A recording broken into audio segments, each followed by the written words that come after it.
You've lived your whole life believing you were free. From the moment you took your first breath, they told you stories about liberty, about choices, about control over your own destiny.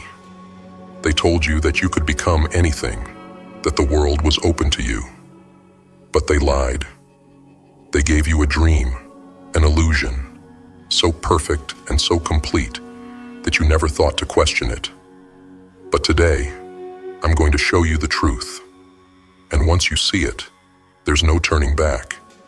You weren't born into freedom. You were born into a prison. A cold, invisible prison. One that's been built around you since the day you came into this world. This prison is everywhere. In the air you breathe. In the food you eat. In the words you hear. It's a system so vast, so well designed, that you've never even noticed the bars. But make no mistake, you are trapped.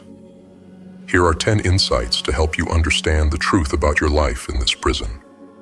Listen carefully, because these insights aren't just words, they're keys. And if you have the courage to use them, they might just open a door to something greater. Number 1, you were born in a cold prison. From the moment you opened your eyes, you've been locked inside this system. It's cold, calculated, and ruthless. You call it a country, a state, a government, but it's more than that. It's a machine built to control you.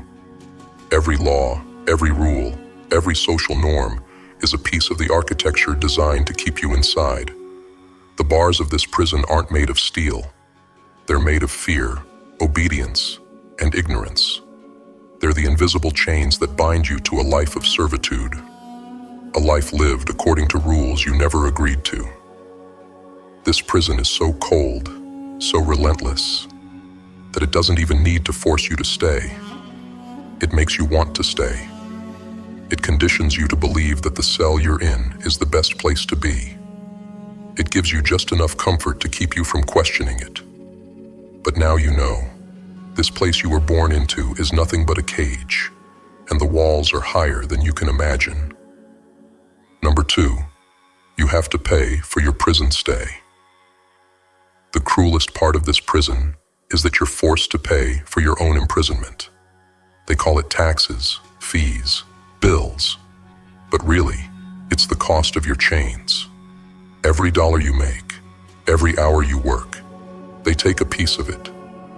You think you're earning a living, but in reality, you're just covering the cost of staying inside this prison. The more you earn, the more they take. And the deeper the bars dig into your flesh. You're paying for the privilege of staying in a cage, for the illusion of comfort within walls you can't even see. And you don't have a choice. You have to pay. They've built a system so tightly wound that there's no way out. You either pay with your money or you pay with your freedom. But make no mistake, you will pay. Number 3, you have no say in what is done with the money. You're told that your taxes, your fees, your contributions go toward making life better. Better roads, better schools, better healthcare. But the truth is, you have no say in what's done with your money. It's taken from you and funneled into the hands of people you will never meet. People who make decisions you don't even understand. The system isn't interested in your voice, in your vote, in your opinion. They give you the illusion of control, the illusion of choice. But in the end, they do what they want, and you're left footing the bill. They tell you that you live in a democracy, that you have a voice, that your vote matters. But it's all part of the game, part of the distraction that keeps you from realizing the truth. Your voice doesn't matter. Your vote doesn't count. The people in control of the prison don't care what you think, as long as you keep paying. Number 4, you have to work to pay the fee. To keep this prison running, to keep your place inside, you must work. Every day you grind, you hustle, you sacrifice your time, your energy, your soul, all to keep the system going. You work to make money, but the money is never really yours. The more you work, in class, those who sweat and bleed just to stay afloat, just to survive another day inside this prison. And while you're working, they keep you distracted. They give you shiny new products, the latest gadgets, the newest trends. They make you believe that if you just buy more, if you just own more, you'll feel better about your miserable existence. But it's a lie. The things you buy, the things you consume, are just more chains to weigh you down, to keep you too preoccupied to notice the walls closing in around you. Number 5. They will hunt you if you try to escape. Don't think you can just walk away. Don't believe for a second that you can opt out of this prison and live on your own terms. If you try to escape, they will hunt you down. The system is designed to keep you inside, to make sure that no one gets out alive. If you refuse to play by the rules, they will find you. They will strip you of everything you have, and they will make sure you pay for daring to challenge their authority. You can't leave without consequence. The moment you try to live outside the system, they'll come for you. They'll drag you back, kicking and screaming if they have to, and they'll make sure you understand that there is no life outside these walls. You're not just a citizen, you're a prisoner, and prisoners don't get to walk free. Number 6. Only a few prisoners have seen the prison wall. Most people live their entire lives without ever realizing they're in a prison. They go to work, they pay their bills, they consume their entertainment, and they never question the system. They never see the walls. They never even think to look. But there are a few, just a few, who have walked far enough, questioned deeply enough, to see the truth. These are the prisoners who have seen the walls. They've touched the cold stone that surrounds them. They've felt the weight of their chains, and they know what's really going on. Once you've seen the prison walls, you can never unsee them. You can never go back to living the lie. But the knowledge comes at a price, because knowing you're in a prison is only the first step. The real challenge is finding a way out. Number 7. The prison distracts you with news and entertainment. To keep you from ever seeing the walls, they flood your life with distractions. News, entertainment, sports, social media. They give you everything you need to stay busy, to keep your mind off the truth. The news feeds you fear, chaos, and outrage, while entertainment fills the void with mindless distractions, keeping you too preoccupied to ever ask the important questions. They don't want you thinking. They don't want you questioning. They want you numb, complacent, and distracted. As long as you're plugged in, as long as your mind is occupied with the noise, you'll never notice the prison you're in. And that's exactly how they want it. Number 8. The prison suppresses strong family bonds. There is power in unity, power in family, in brotherhood, in strong bonds that can't be easily broken. The prison knows this, which is why it does everything in its power to weaken those connections. They don't want you building strong ties with your family, with your community, with people who will stand by you no matter what. Because strong bonds lead to rebellion, to resistance, to the strength needed to break free. They want you isolated. They want you divided. They want you to feel like you're on your own, like you have no one to turn to. Because a divided prison is easy to control. But when prisoners unite, when they find strength in each other, the walls begin to shake. Number 9. The prison wants you weak. The prison doesn't just want you isolated. It wants you weak. Weak prisoners don't climb walls. Weak prisoners don't fight back. They want you physically weak, mentally weak, spiritually weak. They feed you lies, fear, division, anything to keep you from finding your strength. They want you docile, compliant, willing to accept your fate without question. They They make you believe that you are powerless, that you are too small, too insignificant to ever make a difference. But that's another lie. You have more power than they want you to know. You just have to find it.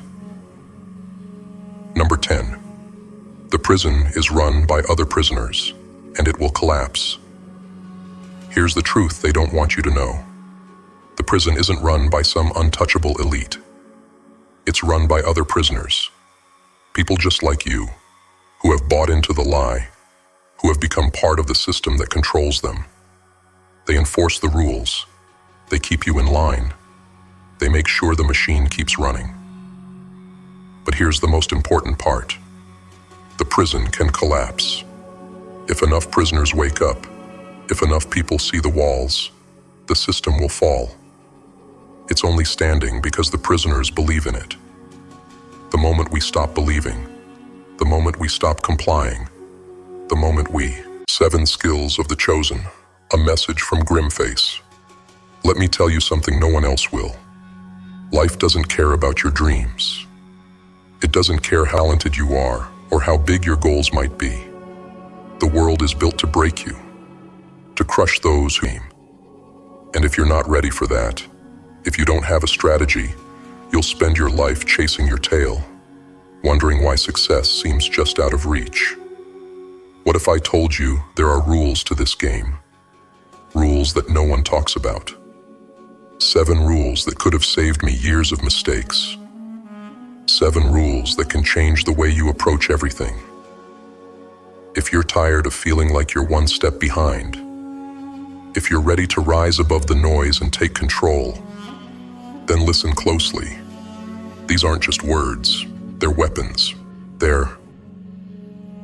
Be silent. That's the first thing you need to understand if you want to survive, thrive, and ultimately conquer in this world. The world is filled with noise, endless chatter, people running their mouths, thinking that the louder they are, the more they'll be heard. They believe they can talk their way to the top. But here's the truth. The ones who rise, the ones who make it, they aren't the ones who talk the most. They are the ones who know when to stay quiet and strike when the time is right. I didn't learn this until much later, but you have the chance to understand it now. There are 7 rules I wish I had known when I was young, hungry, and dangerous, when the fire in my gut was blazing, but I didn't yet have the wisdom to channel it.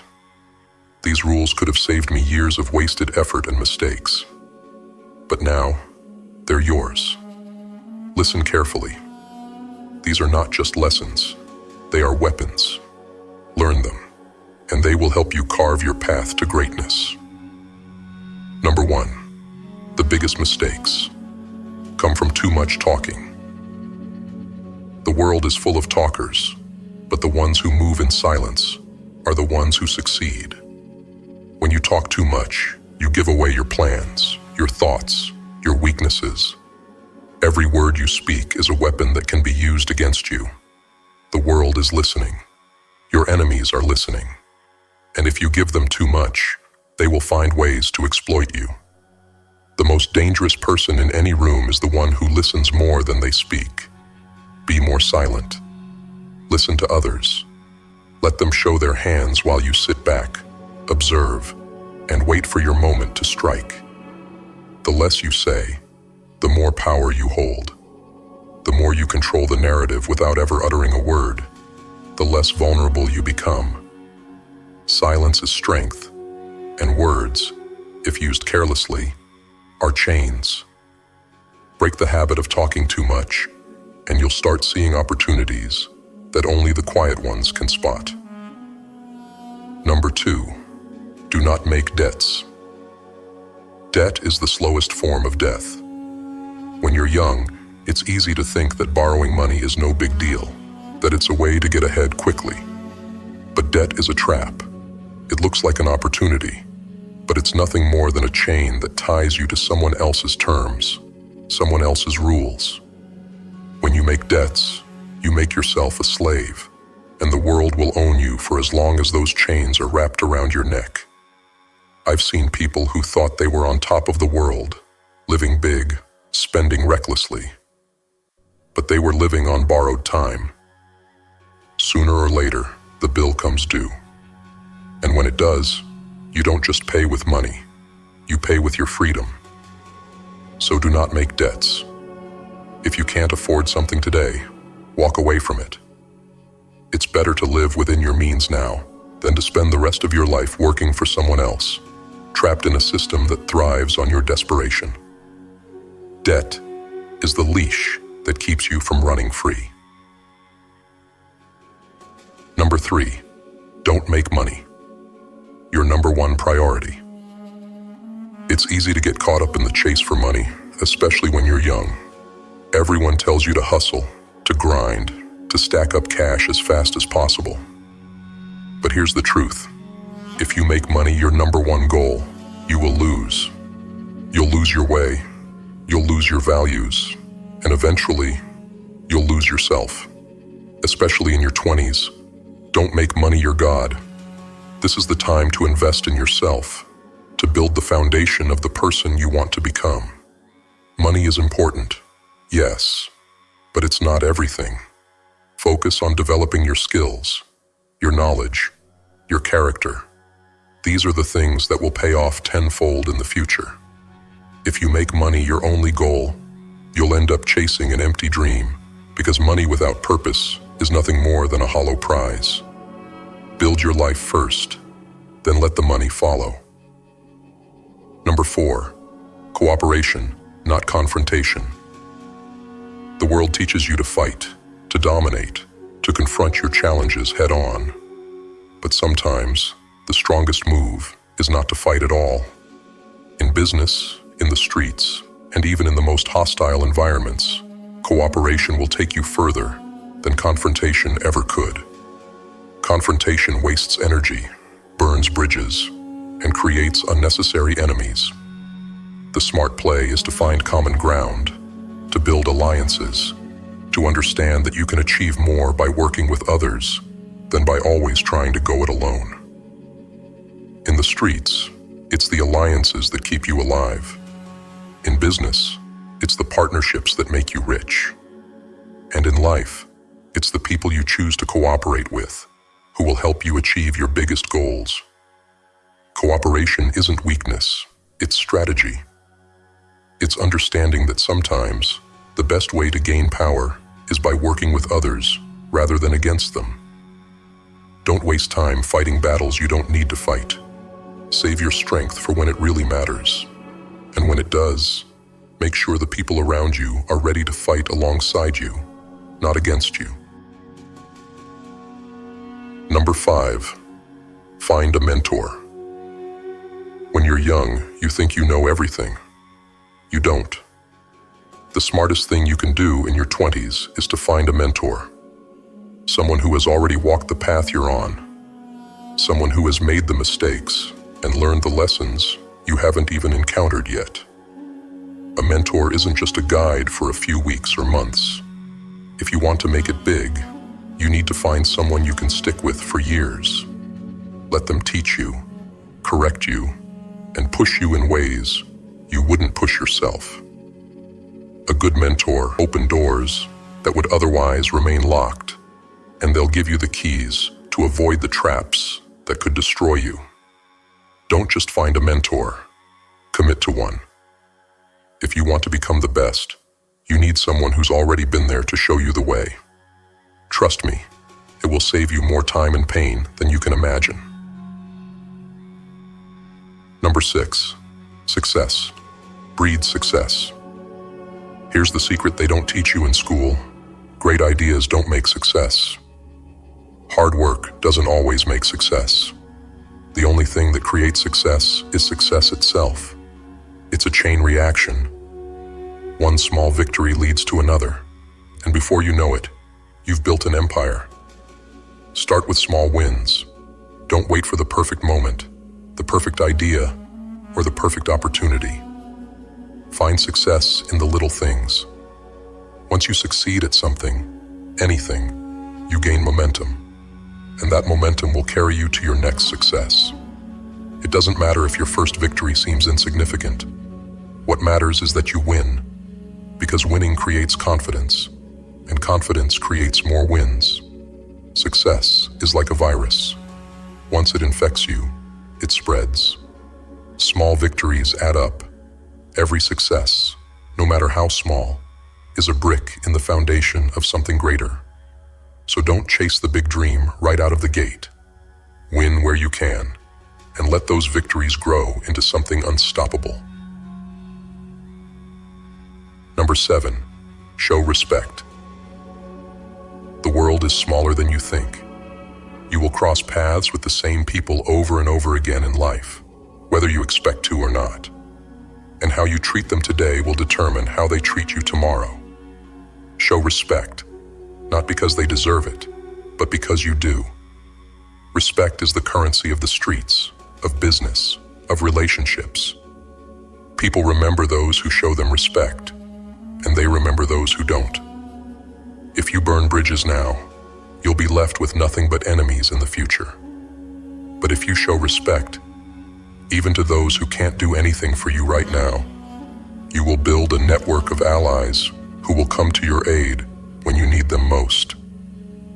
Every interaction, every handshake, every conversation is a seed you plant.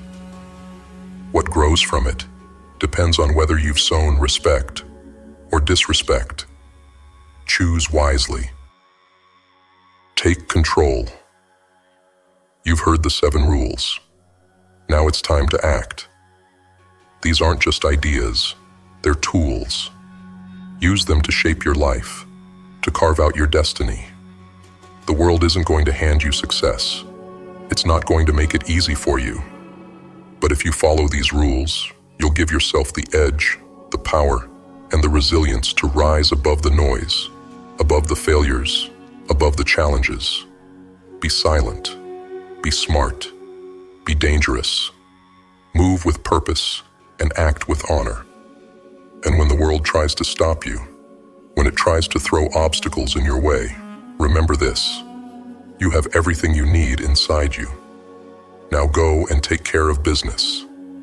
Bouncing back from rock bottom, a message from GrimFace. When I look at the world, at the businessmen driving luxury cars, at the doctors in their immaculate white coats, at the actors walking the red carpet, and the athletes celebrated as modern-day gladiators, society screams that these are the ones who have it all.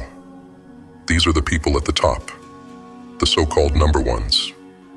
But look beyond the surface, beyond the money, the fame, the talent, and you'll see the truth.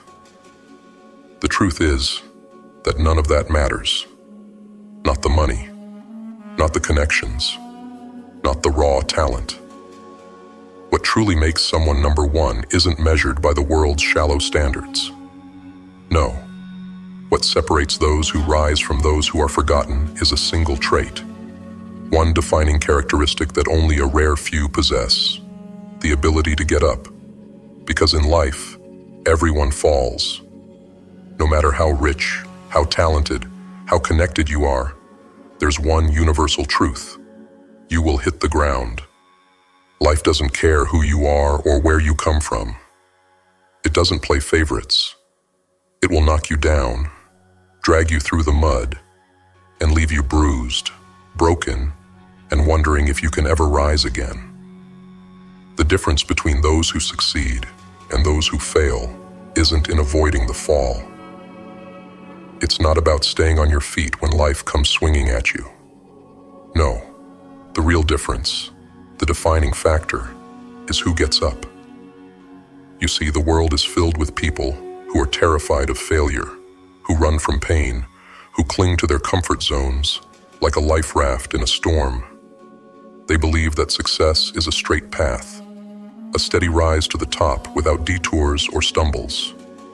But those people are living in a fantasy. Success is born in the fall. It's born in the moments when you're lying face down in the dirt, when the laughter of the world echoes in your ears, when everything you've built seems to crumble. It's in those moments that true greatness is forged. Because with that first fall, it's just the beginning. You think that's the worst of it, that once you rise, the world will leave you alone. But that's the cruel irony of life. The higher you climb, the harder you'll fall. And fall again, you will. It will come out of nowhere, like a punch to the gut you never saw coming. You'll feel the ground disappear beneath your feet. And before you know it, you're on your knees, gasping for breath. You'll look around and see the faces, some mocking, some pitying, and you'll wonder why. Why does it have to be this way? Why can't you just stay up? But here's the thing. Everyone falls. That's not the question. The real question, the only question that matters, is this. Will you get up again? Because most won't. Most people will stay down after the first fall.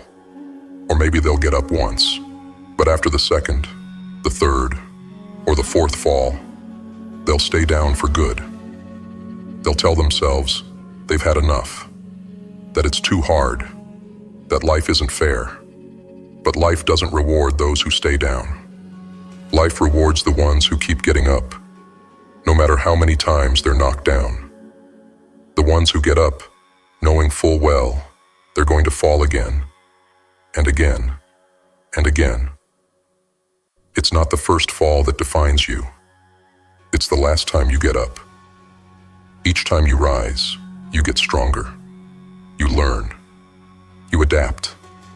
The falls don't get easier, but you get tougher. Your skin thickens, your mind sharpens, and your soul hardens against the blows that once would have shattered you. But here's the thing, no one tells you. The more you get up, the harder the next fall will be. Success doesn't come without pain. The higher you climb, the more brutal the next hit will be, and the more brutal the world's laughter will become. People love to see someone fall. It's in their nature. They crave the spectacle of failure because it makes them feel safe in their mediocrity. They'll point at you. They'll laugh when you're down because it reminds them that it's okay to stay comfortable, to never take the risk, to never challenge themselves. You falling lets them off the hook. They need you to fail to justify their own smallness. But what they don't expect is this. You will get up. You will rise, not just once, but over and over again. And every time you do, their laughter will grow quieter. Their mockery will lose its power. Because there's nothing more terrifying to the weak than someone who refuses to stay down. And when you get up, you'll smile. Not because the pain has stopped, but because you've learned something those who laugh at you never will. You've learned to love the fall. You see, falling isn't your enemy. Falling is your greatest ally. Each time you hit the ground, each time you scrape your knees and taste the dirt, you are growing.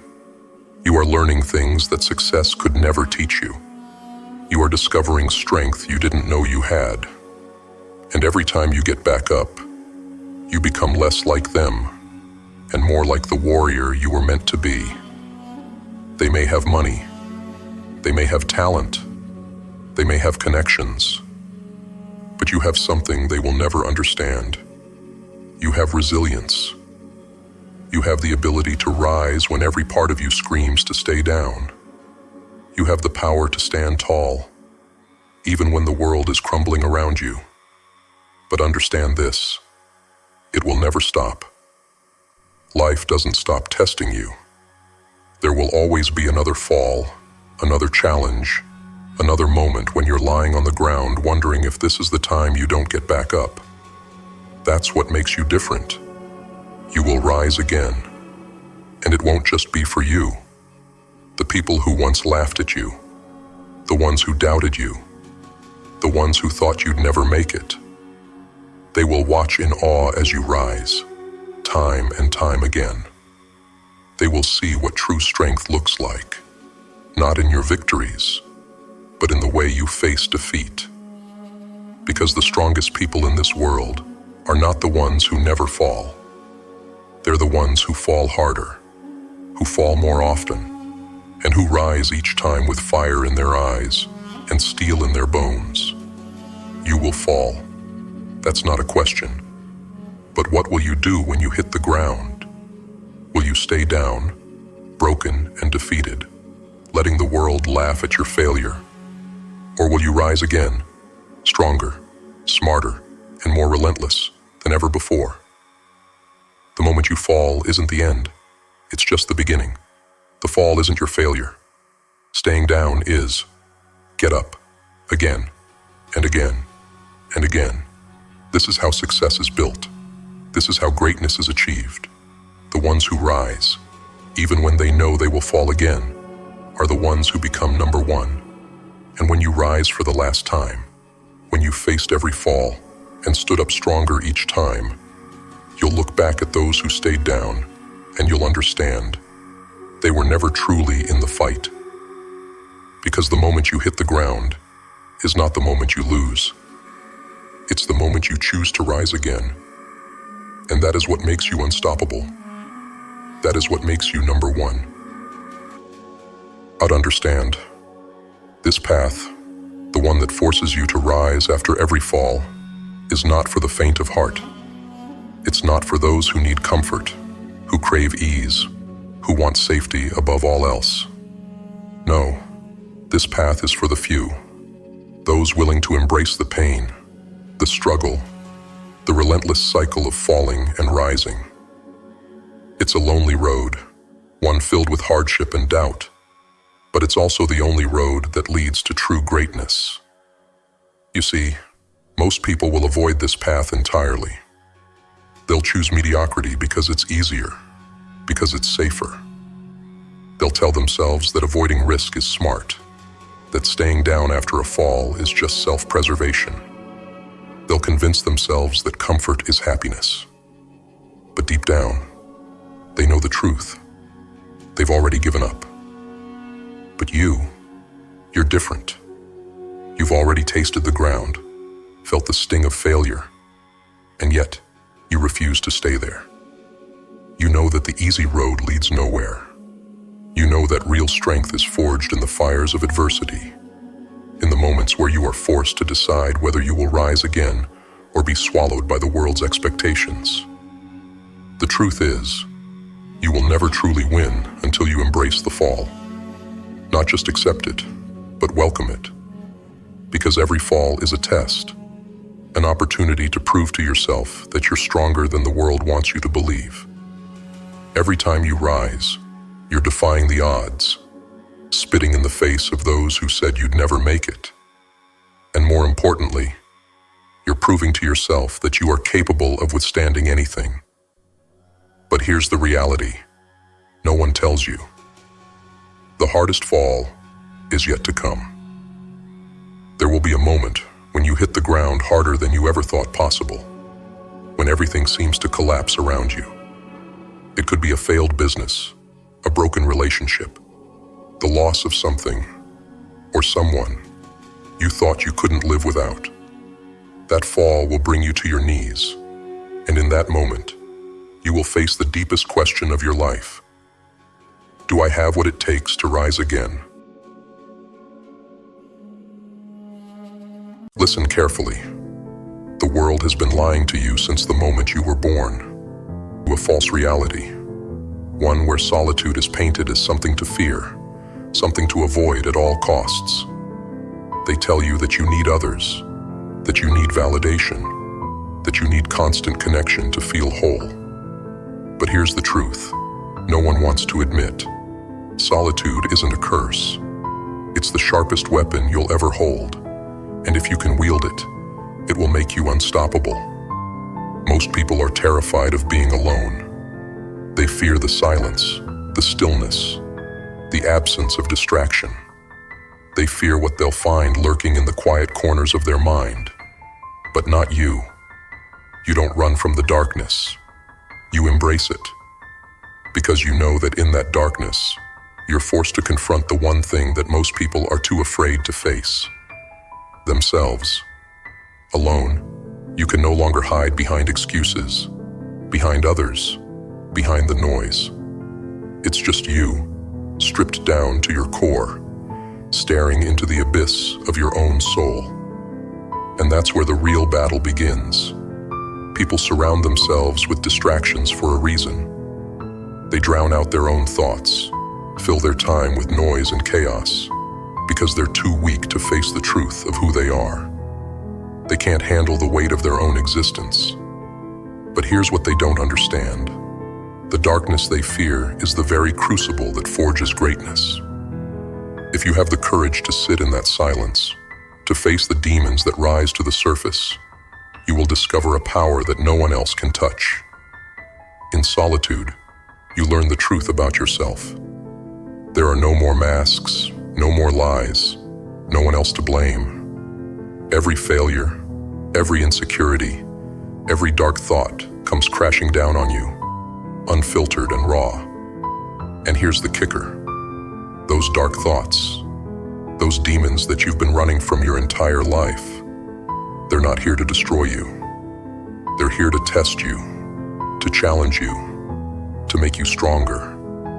The pain, the doubt, the fear, they're all part of the process. And if you face them head on, you will emerge from that darkness, something far more powerful than you ever imagined. Most people are weak because they've never been truly alone. They've never had to sit with their pain, their flaws, their failures, without the comfort of others to distract them. They've never had to face the brutal reality of their own limitations. But in solitude, there's no one to coddle you, no one to sugarcoat the truth. You're forced to deal with the harsh reality of who you are, and that's where true strength is born. Because once you confront your own darkness, once you stand face to face with your deepest fears and refuse to back down, you become something unbreakable. Let me tell you this. The world will never understand the power of solitude. They'll never understand the kind of clarity that comes from facing yourself, your thoughts, your weaknesses, without the safety net of others to fall back on. But you will. You will understand that solitude is not a punishment. It's a gift. It's where you sharpen your mind, harden your resolve, and become the weapon you need to be to conquer anything that stands in your way. When you're alone, there's no one to rely on but yourself. And that's terrifying, isn't it? It's a weight that most people can't bear. But that weight is also your greatest freedom. Because when you stand alone, when you take full responsibility for your life, your choices, your actions, you realize something powerful. There are no limits. No one can hold you back. No one can tell you what's possible or impossible. You become the master of your fate, the architect of your own destiny. In solitude, you become your own hero. You become the person who picks yourself up when you fall, the person who pushes through the pain, the doubt, the fear. And here's the truth most people will never accept. The only person you need to succeed is the one staring back at you in the mirror. When you've learned to rely on yourself, to trust in your own strength, no one else's opinion, no one else's validation can touch you. You are free in a way that most people can't even comprehend. The battle isn't out there in the world. The real battle is in your mind. It's in the dark, lonely nights, when the doubts creep in, when the fear starts to whisper in your ear. And in those moments, you will either rise or you will fall. But here's the thing. If you've spent enough time alone, if you've faced your demons, there's nothing the world can throw at you that will break you. You've already fought the hardest battles in the silence of your own mind. Everything else is just noise. You see, solitude doesn't weaken you. It sharpens you. It strips away the distractions, the lies, the excuses, until all that's left is the raw, unfiltered truth. And in that truth, you find your strength. You find the part of you that is unbreakable, the part of you that can endure any hardship, any challenge, because you've already faced worse in the silence of your own mind. People will tell you that you need others to succeed, that you need a team, a tribe, a support system to lift you up. But here's the truth. Most people lean on others because they're too weak to stand on their own. They rely on the opinions, the validation, the comfort of others because they're too scared to face their own weaknesses. But not you. You don't need the noise. You don't need the validation. You thrive in the darkness, in the silence, because that's where the real work happens. In solitude, you are free. Free from the expectations of others, free from the noise, free from the limits that society tries to place on you. And that freedom, it's terrifying. But it's also the key to unlocking a power that no one else can touch. When you're alone, you realize that the only thing standing between you and greatness is you. And once you understand that, once you take full ownership of your life, there's nothing that can stop you. So embrace the darkness. Seek out the solitude. Because in the end, it's just you versus you. And when you win that battle, when you conquer the doubts, the fears, the limitations you've placed on yourself, you will emerge from that darkness unstoppable. The world won't know what hit it, because while they were busy chasing comfort, you were forging yourself into something unbreakable. While they were seeking validation, you were mastering the art of being alone. And now you're ready to show the world just what happens when someone embraces their solitude, embraces their darkness, and turns it into a source of unrelenting strength. This is your time. This is your moment. And no one, not a single soul, can take that from you. Because in the end, you faced the worst of it. You faced yourself. And now, you're unstoppable. They want you to fall. A message from GrimFace. You think you know pain? Let's get one thing straight. Pain isn't what leaves marks on your skin or bruises on your body. That's surface level, temporary. No, real pain is the kind that carves into your soul, leaving scars no one else can see. It's the kind that never lets you go. Day after day, year after year, it's with you, like a shadow creeping just behind, ready to swallow you whole the moment you stop running. And here's the cruel truth. No matter how fast you run, no matter how far you go, you can't outrun it. But you already know that, don't you? Because you've lived it. You carry that weight every day, a constant reminder of the chaos swirling inside. And while the world tells you to move on, to let it go, you know better. What if the pain is the only thing that's real? What if it's the only thing left that reminds you you're still breathing? They don't get it. They never will. They think pain is something that can be fixed, like a broken object that just needs a bit of glue. But they don't understand.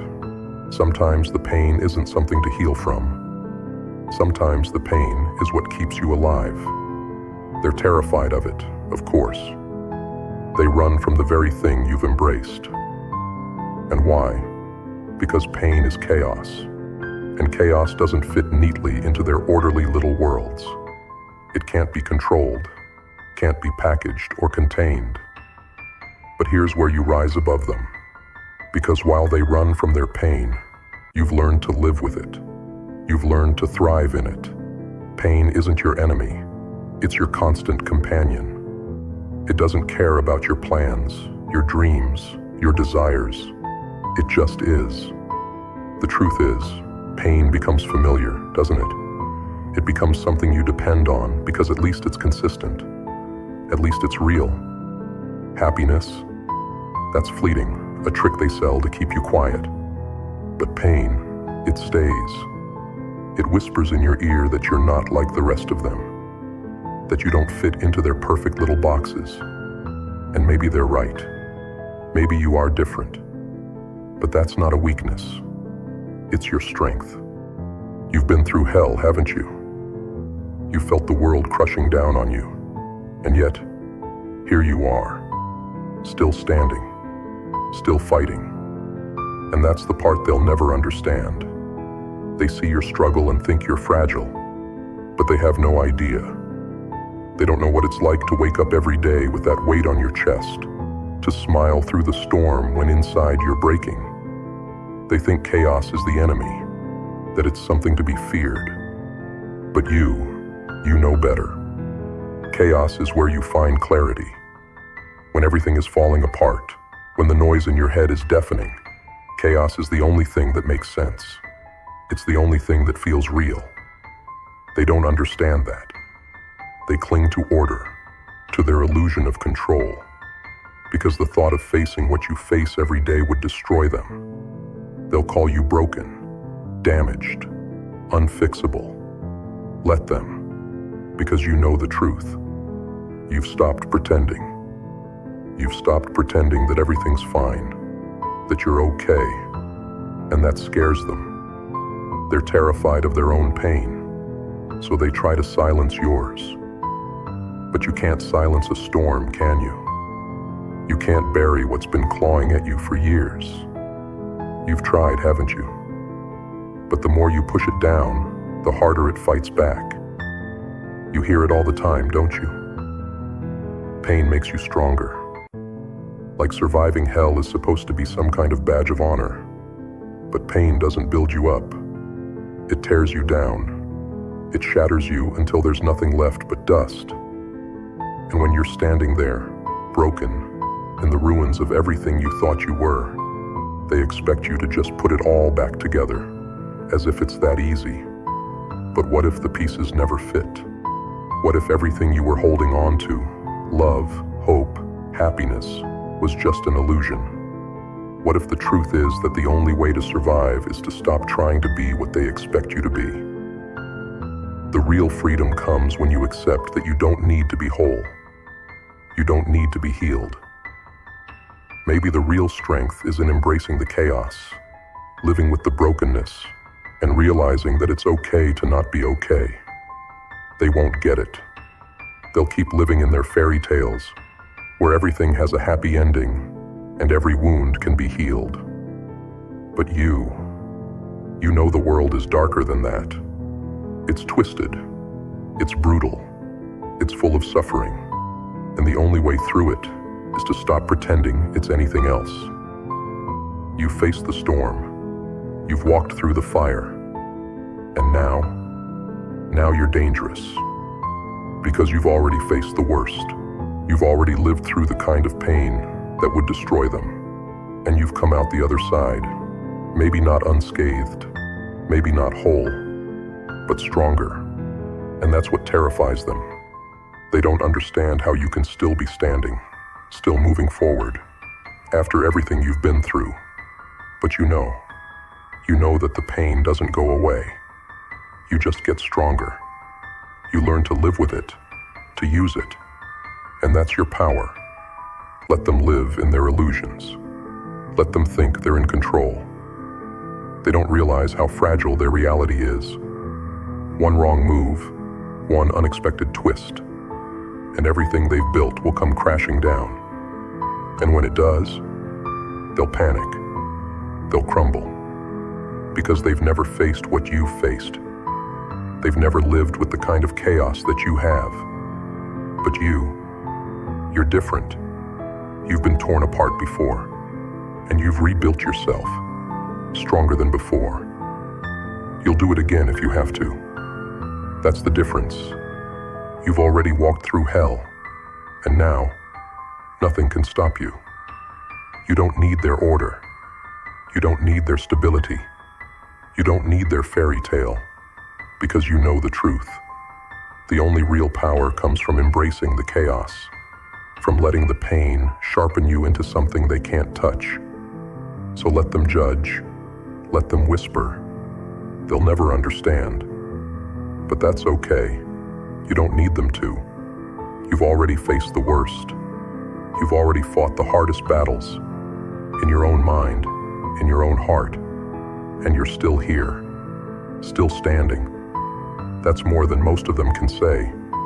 The world wasn't made for people like you. People who feel too much, see too much, think too much.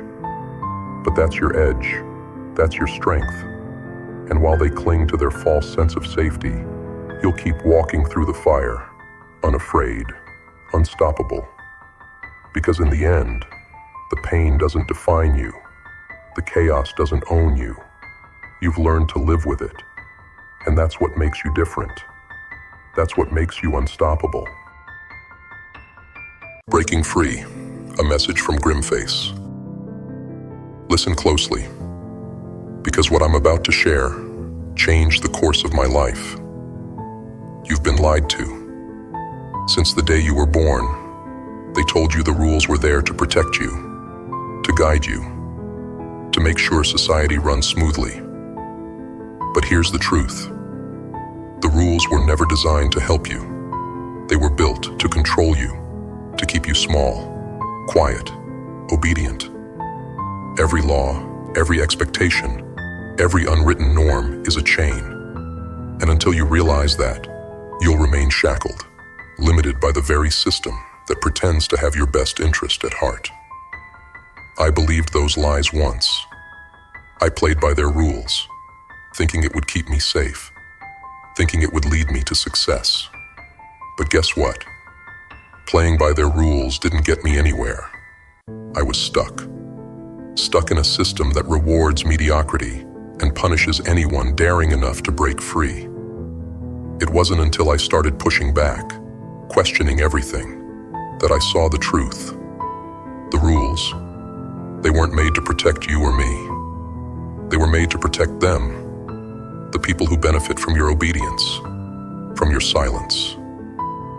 Breaking the rules wasn't easy. When you step out of line, they don't just watch. They come for you. They call you reckless, dangerous, a threat. They'll tell you you're making a mistake, that you're going too far.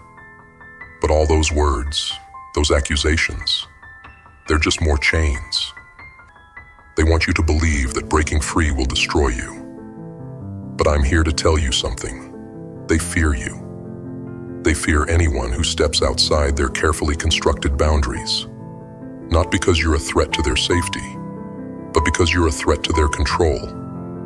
When you start breaking the rules, you show others that the system isn't as strong as they've been led to believe.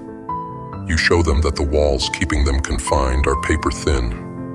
And once you see that, once you understand how easily the rules can be torn apart, you can never go back to living inside the cage. I'll tell you how it happened for me. One day, I just couldn't take it anymore. The frustration of playing by the rules while watching others stay ahead by bending them, it was suffocating. I realized that I was living someone else's life, following someone else's script. So, I made a decision. I was going to break every rule that was holding me back. And let me be clear, it wasn't just about rebellion for rebellion's sake. It was about freedom. True freedom. The kind that requires you to sacrifice everything you think you need for the chance to become something more. When I broke the rules, they said I was reckless. They said I was throwing away my future. But let me tell you something. The moment I stepped out of the cage, I felt something I had never felt before. I felt alive. I felt powerful. And most importantly, I felt free. I stopped asking for permission. I stopped waiting for approval. I started building my life on my terms. And that's when everything changed. But here's the thing. Freedom comes at a cost. It's not comfortable. It's not easy. It's chaotic. You have to give up the security that comes with playing by the rules. You have to let go of the comfort that comes from staying in line. And most people aren't willing to do that. Most people are too scared to step out of their prison, too afraid of the uncertainty that comes with breaking free. But me, I embraced the chaos. I welcomed it. Because I knew that the only way to truly live, to truly succeed, was to burn down the illusions that had been keeping me chained.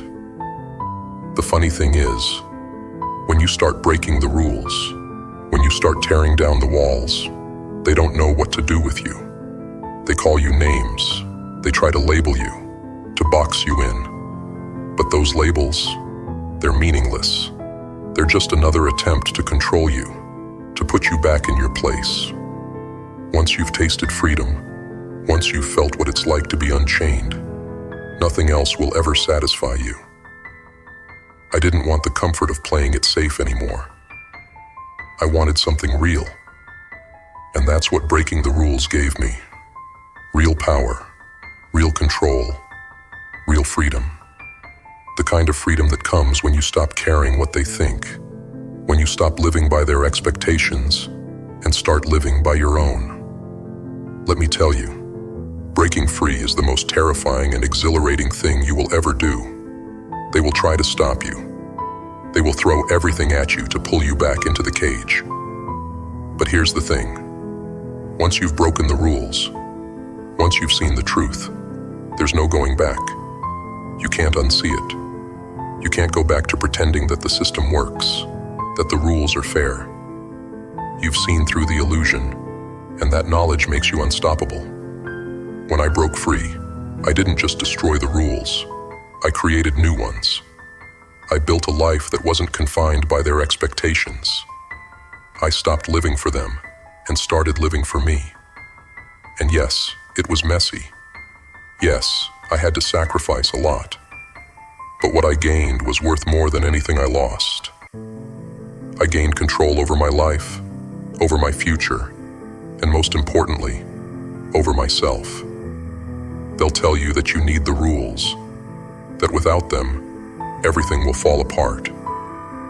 But here's the secret. They're wrong. The rules are a crutch. They're a way to avoid responsibility, a way to avoid facing the truth that we are all free to make our own choices. But most people can't handle that. Most people need someone to blame, someone to tell them what to do, what to think, how to live. But you're different. You've seen that there's more out there than the tiny little boxes they try to trap you in. You've seen that the rules were never about protecting you. They were about keeping you in line, keeping you docile, making sure you never stepped out of place. But once you step out, once you break free, everything changes. For me, the moment I realized the rules were just illusions was the moment I took control. And that's when the real success came. Not when I followed the path laid out for me, but when I ripped that path apart and built my own. It wasn't easy. I had to let go of everything I thought I knew. I had to sacrifice the comfort and security that the rules promised me. But what I got in return, that's something they can never take from me. Here's what they don't want you to know. Breaking the rules isn't just about destruction. It's about creation. It's about tearing down the old so that something new can rise from the ashes. That's what I did. I didn't just tear down the system. I built something better. I built a life that wasn't confined by their rules, by their expectations, by their lies. And here's the best part. Once you've broken the rules, once you've destroyed their system, you get to rewrite the rules. You get to decide what comes next. You get to build something new, something better, something they could never have imagined. That's what real freedom looks like. That's what real success feels like. And let me tell you, it's worth every sacrifice. So ask yourself, are you ready to break free? Are you ready to let go of everything that's been holding you back and embrace the chaos? Because once you do, there's no going back. Once you taste real freedom, real power, you'll never settle for anything less. And that's when you become unstoppable. Become unstoppable. A message from GrimFace. You've got it all wrong if you think my silence is a sign of surrender. No. My silence isn't weakness. It's patience. It's calculation. It's the calm before the storm. You see, I wasn't just born to survive. I was born to conquer. And the world, it's tried to break me more times than I can count. But every time it knocked me down, I stood back up, harder, colder, more relentless. I didn't just endure the darkness, I embraced it. And in that darkness, I found something no one else has. Power. Real power. Let me tell you this. Life isn't a fair game. The world will throw everything it has at you to see if you crumble, to see if you fold. I've been there, taking blow after blow, hit after hit. I've felt the weight of failure crushing me, trying to drag me into the ground. But here's the difference between me and the rest of them. I didn't run from the pain. I didn't hide from the chaos. I stood in the middle of it and let it change me. Let it turn me into something stronger, something ruthless. The darkness wasn't my enemy. It became my greatest ally. You see, most people are terrified of their own shadows. They hide from their struggles, from their demons. But that's where I thrived. While everyone else was busy running from the storm, I stood still and let it mold me. It's in those moments, when the world thinks you're down and out, that you find what you're really made of. They tried to break me. They tried to convince me I wasn't enough, that I couldn't make it, that I should just give up. But what they didn't realize is that every hit, every challenge, was forging me into something unstoppable. Every fall I took was a lesson. Every failure was fuel. I didn't just survive the darkness. I mastered it. I owned it. I made it my weapon. People think pain is something to escape, that suffering is something to avoid. But those are the people who will never know true power. Pain is the catalyst for change. It's the fire that burns away the weakness, leaving only strength behind. And me, I learned to welcome that fire. I learned to let it burn through everything holding me back. Every fear, every doubt, every limitation. It forged me into something more than just a man. It turned me into a force of nature. There's a kind of power you can only find in the dark. A kind of strength you can only discover when you've lost everything and clawed your way back up from the depths. I didn't just face my demons, I conquered them.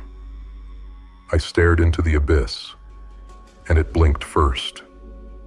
You see, I realized something most people never do. The darkness isn't here to destroy you. It's here to transform you, to give you the edge you need to rise above everyone else. While the world was busy trying to fit in, trying to play by the rules, I was breaking every single one of them. I didn't play their game, because their game is rigged. It's designed to keep you small, to keep you caged, to make you believe that following the rules is the path to success. But success, real success, it's not for the obedient. It's for those who are willing to tear down everything they've been told, everything they've been taught, and build something entirely their own. The world told me to sit down, to be quiet, to stay in my lane. But I didn't listen. I didn't just step out of line, I obliterated it. I didn't just survive the chaos, I thrived in it. That's where I found my edge, where I found the hunger that drives me now. That's where I became more than what the world expected. I became the storm. And now I'm here to take what's mine. This isn't about revenge. It's not even about proving them wrong anymore. This is about reclaiming what was always meant to be mine. Every scar I carry, every wound I've endured, it's a testament to my strength, not my suffering. They thought they could break me, but all they did was build me into something they can't even begin to understand. The darkness gave me something most people never find: clarity. It stripped away all the noise, all the lies, and left me with one truth. That truth: power is taken, not given. Success isn't handed out to those who play nice, who follow the rules, who wait for permission. No, success is claimed by those who are willing to walk through hell and come out the other side, not just unscathed, but stronger. When you embrace the darkness, when you let it teach you, mold you, you realize something. The world doesn't owe you anything. You have to take what's yours. And once you understand that, there's no limit to what you can achieve. The chains they put on you, they're not real. They're illusions. And once you see through them, once you break free, you become unstoppable. That's what drove me to success. Not talent, not luck, not even hard work, though I've put in more of that than most will ever know. What drove me was the fire inside, the refusal to stay down, the hunger to take what the world said I couldn't have. And it's the darkness that fed that fire. It's the struggle that sharpened my resolve. It's the pain that turned me into the weapon I am today. You think you've won because I've been silent. You think my stillness means I've surrendered. You couldn't be more wrong. My silence was strategy. My stillness was preparation. It's the quiet before the storm. And now that storm is coming, and nothing is going to stop me. I'm not just coming back. I'm coming back with a vengeance. And when I do, I'm not just going to win. I'm going to dominate. Every obstacle I've faced, every failure I've endured, it's all been leading to this moment. The world will soon see what happens when someone embraces their darkness instead of running from it. They'll see what happens when someone stops playing by the rules and starts rewriting them. I am that storm. I am that force of nature. And I'm coming to reclaim everything that's mine. You thought the silence meant I was finished. No, it means I'm just getting started. I'm not here for second chances or half-hearted victories. I'm here to take it all. They'll try to stop me. They'll throw everything they have at me, just like they've done before. But I've already faced the worst. I've already been through hell. There's nothing they can do to me that hasn't been done already. They've thrown their worst at me, and I'm still standing. I didn't break. I didn't bend. I didn't fold. And now, I'm coming back stronger, faster, more ruthless than ever before. You think this is about proving something? It's not. This isn't about anyone but me. This is about reclaiming my destiny, my power, my place at the top. This is about conquering everything in my path, leaving no stone unturned, no battle unfought. I'm not here to play nice. I'm not here to make deals or compromise. I'm here to conquer, to rule, to dominate. Every scar on my body is a testament to my journey. Every wound is a mark of what I've endured. But they don't define me. They empower me. They remind me of who I am and what I'm capable of. I've faced the darkness, I've embraced it, and I've made it my weapon. And now I'm going to use it to take everything. This isn't just a fight. This is a war. And I'm the only one walking off the battlefield victorious. They'll regret underestimating me. They'll regret thinking I was done. Because I'm not done. Not by a long shot. I'm just getting started. And when the dust settles, I'll be standing at the top. The darkness is mine. The power is mine. The future is mine. And I'm coming for it all. While the world was busy trying to fit in, trying to play by the rules, I was breaking every single one of them. I didn't play their game, because their game is rigged. It's designed to keep you small, to keep you caged, to make you believe that following the rules is the path to success. But success, real success, it's not for the obedient. It's for those who are willing to tear down everything they've been told, everything they've been taught, and build something entirely their own. The world told me to sit down, to be quiet, to stay in my lane. But I didn't listen. I didn't just step out of line. I obliterated it. I didn't just survive the chaos. I thrived in it. That's where I found my edge, where I found the hunger that drives me now. That's where I became more than what the world expected. I became the storm. And now I'm here to take what's mine. This isn't about revenge. It's not even about proving them wrong anymore. This is about reclaiming what was always meant to be mine. Every scar I carry, every wound I've endured. It's a testament to my strength, not my suffering. They thought they could break me, but all they did was build me into something they can't even begin to understand. Rigging the game, a message from GrimFace. Let me break it down for you, because this isn't something they teach you. The game, the real game, has never been about fists, bullets, or blood. Those are tools for the unrefined, the ones who think power is about force. It's not. The truth is, the moment you resort to brute strength, you've already lost. You're playing a shallow game, fighting battles that only scratch the surface. The real war, it's not fought in the streets. It's fought in the shadows, behind closed doors, in whispers that can dismantle entire empires without a drop of blood being spilled. The strongest weapon isn't a gun or a fist. It's control. Subtle, silent, unseen control. I didn't rise to success by following the same old playbook. I didn't get to where I am by pushing harder or screaming louder. No, I played the long game. I learned the art of quiet manipulation, and once I mastered that, nothing could stop me. I didn't need to lift a hand because I was pulling strings from behind the scenes. And believe me, that's where the real power lies. Think about it.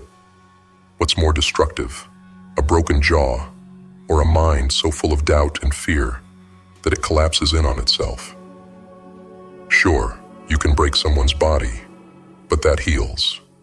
Bruises fade, bones mend. But once you've gotten into their head, once you've planted the seeds of insecurity, once you've twisted their thoughts so completely that they don't even know what's real anymore, that is where true destruction begins. And that's where I thrived. While everyone else was out there swinging fists, trying to show off their strength, I was learning how to dismantle people from the inside out. I learned that the real victory, the lasting victory, is won without ever raising your voice, without ever making a scene. The smartest ones, they don't fight, they manipulate. They find the cracks in their enemies, the weak points no one else sees, and then they exploit them with surgical precision. I learned to get into people's heads. That's where the game is really played. What's the point of beating someone down physically when you can make them destroy themselves? Make them question everything. Make them doubt their every move. Twist their reality so much that they don't even know what they're fighting for anymore. That's what I did, and it's why I never lost. See, violence is messy. It's the last resort for people who can't think beyond the immediate. The real power is in knowing how to make someone unravel without them ever realizing you're the one pulling the strings. You control their thoughts, their fears, their desires, and before they know it, they've done exactly what you wanted them to, without you even having to ask. That's how I won. That's how I found success. Not by fighting harder, but by thinking smarter. When I first started out, I saw how everyone else was playing the game. It was all about who could shout the loudest, who could flex their muscles, who could force their way to the top. And sure, that works for a little while. But those people, they burn out. They leave scars that can be healed, damage that can be repaired. But me, I learned to fight a different kind of war, one that doesn't leave scars, one that doesn't even leave a trace. I figured out early on that if you can control someone's mind, you can control their entire world. You don't need to hit them. You just need to twist their perception, make them see things the way you want them to see them. Once you do that, they're no longer your enemy. They're your tool. They start making choices that benefit you, all the while thinking they're the ones in control. The key is subtlety. You don't attack. You suggest. You don't force. You imply. That's the art. That's how you master the game. You make your enemies think they're making their own decisions, when in reality, you've been pulling the strings from the start. It's not just about winning. It's about winning, without anyone ever realizing you were fighting in the first place. I wasn't the loudest. I wasn't the most aggressive. But I was always 2 steps ahead, always working in the background, setting the stage for my victory before anyone even realized the game had begun. I found success by mastering control, by knowing how to get inside people's heads and manipulate their fears, their desires, their insecurities. I didn't need to fight them physically. Why would I? When you control someone's mind, they'll destroy themselves for you. And that's the kind of victory that lasts. I played a different game. While others were trying to flex their muscles, I was learning the intricacies of manipulation, the power of silence, the beauty of control. That's where the real war is fought. Not on the streets, not with fists, but in the minds of those who don't even realize they're already defeated. I learned early on that people are predictable. Everyone has a weakness. Some people are ruled by fear, others by pride, others by a deep-seated insecurity they try so hard to hide. All you have to do is find that crack, and once you do, you apply pressure. But you don't crush them all at once. That's too obvious. No, you do it slowly, deliberately, until they're breaking apart from the inside. You make them think it's their fault. You make them believe they're the ones failing, the ones making mistakes. And all the while, you're pulling the strings, guiding them toward their own destruction. That's the art of it. They never even see you coming. By the time they realize what's happened, it's already too late. They're standing in the wreckage of their own mind, wondering how they got there. And you're standing in the shadows, untouched, undefeated. And the best part, they let you. They walked right into your trap, made every move exactly as you planned, and all without you ever lifting a finger. That's how I rose to the top. That's how I found success. Not by fighting the way everyone else fought, but by understanding that the real battle is one of the mind, not the body. It's about perception, about how others see you, about controlling their reactions, without them even realizing they're being played.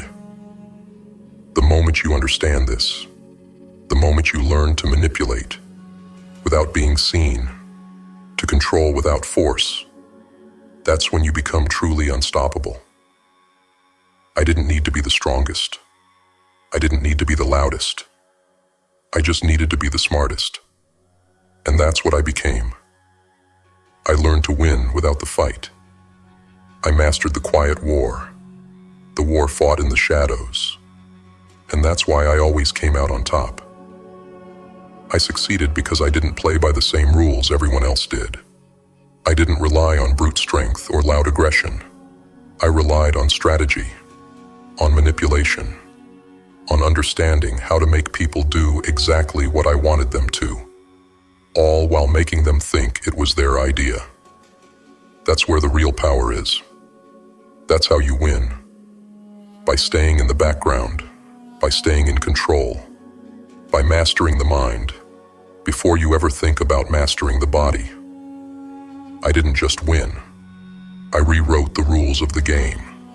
And if you want success, if you want to rise to the top, you'll have to learn to do the same. Power isn't about what people can see. It's about what they can't see.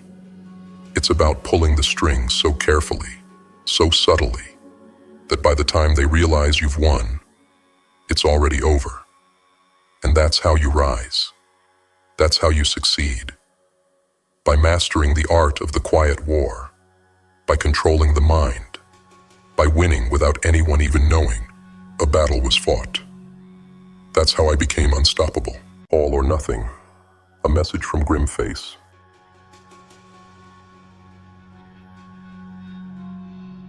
There comes a moment in every person's life when they stand at a crossroads.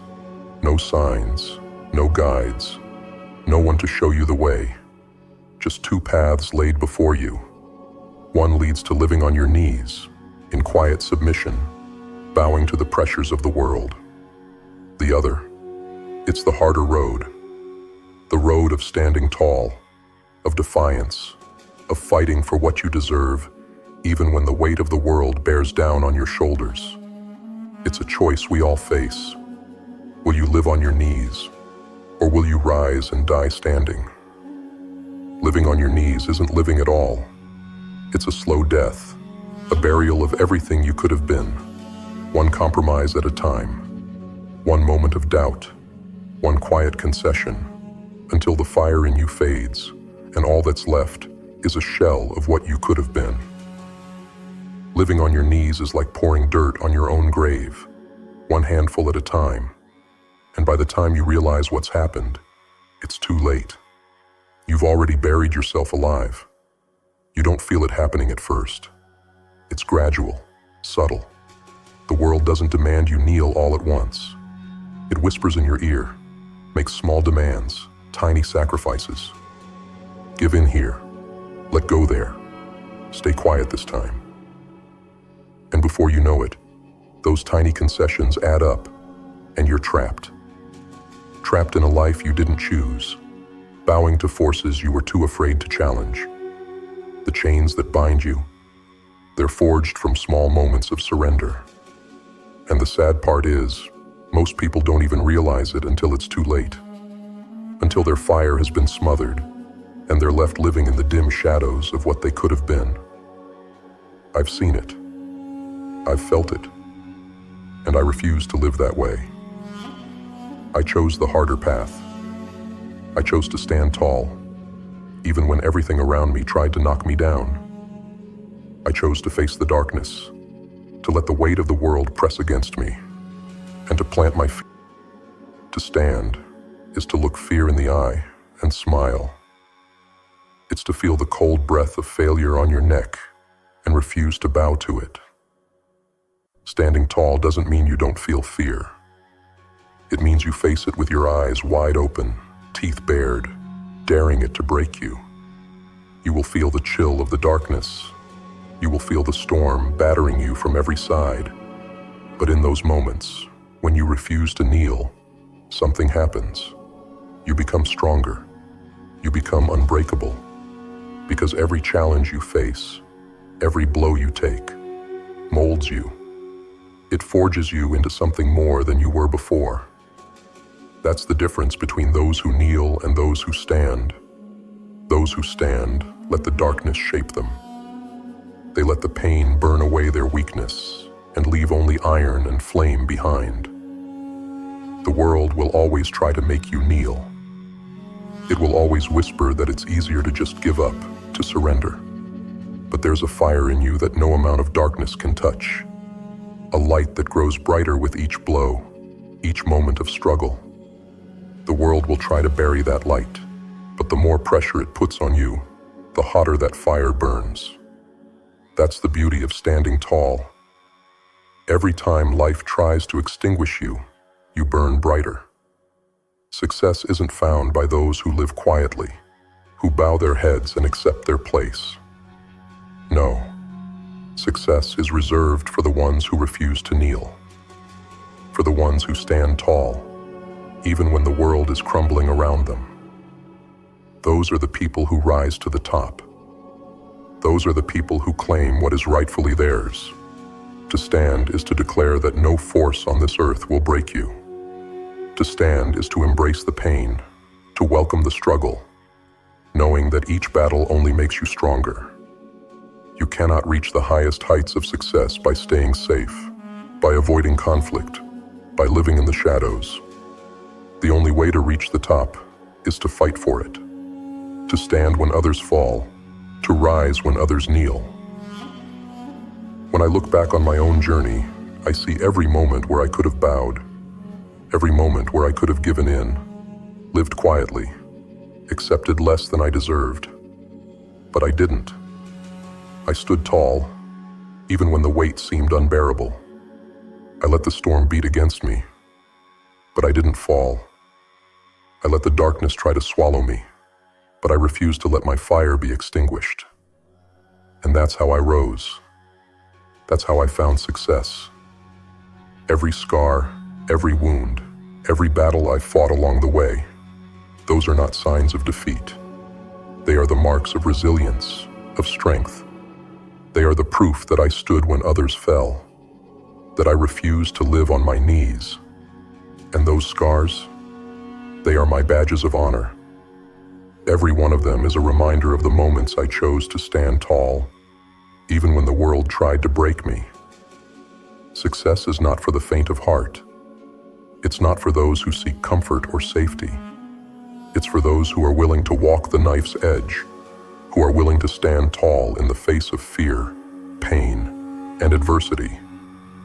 It's for those who understand that every scar is a story, every wound is a lesson, and every struggle is an opportunity to grow stronger. There is a terrible beauty in defiance. It's the kind of beauty that comes from facing the storm head-on, from standing tall when the winds try to tear you apart. It's not the smooth, polished beauty of those who live quietly, untouched by the world. It's the rough, unyielding beauty of those who refuse to be broken.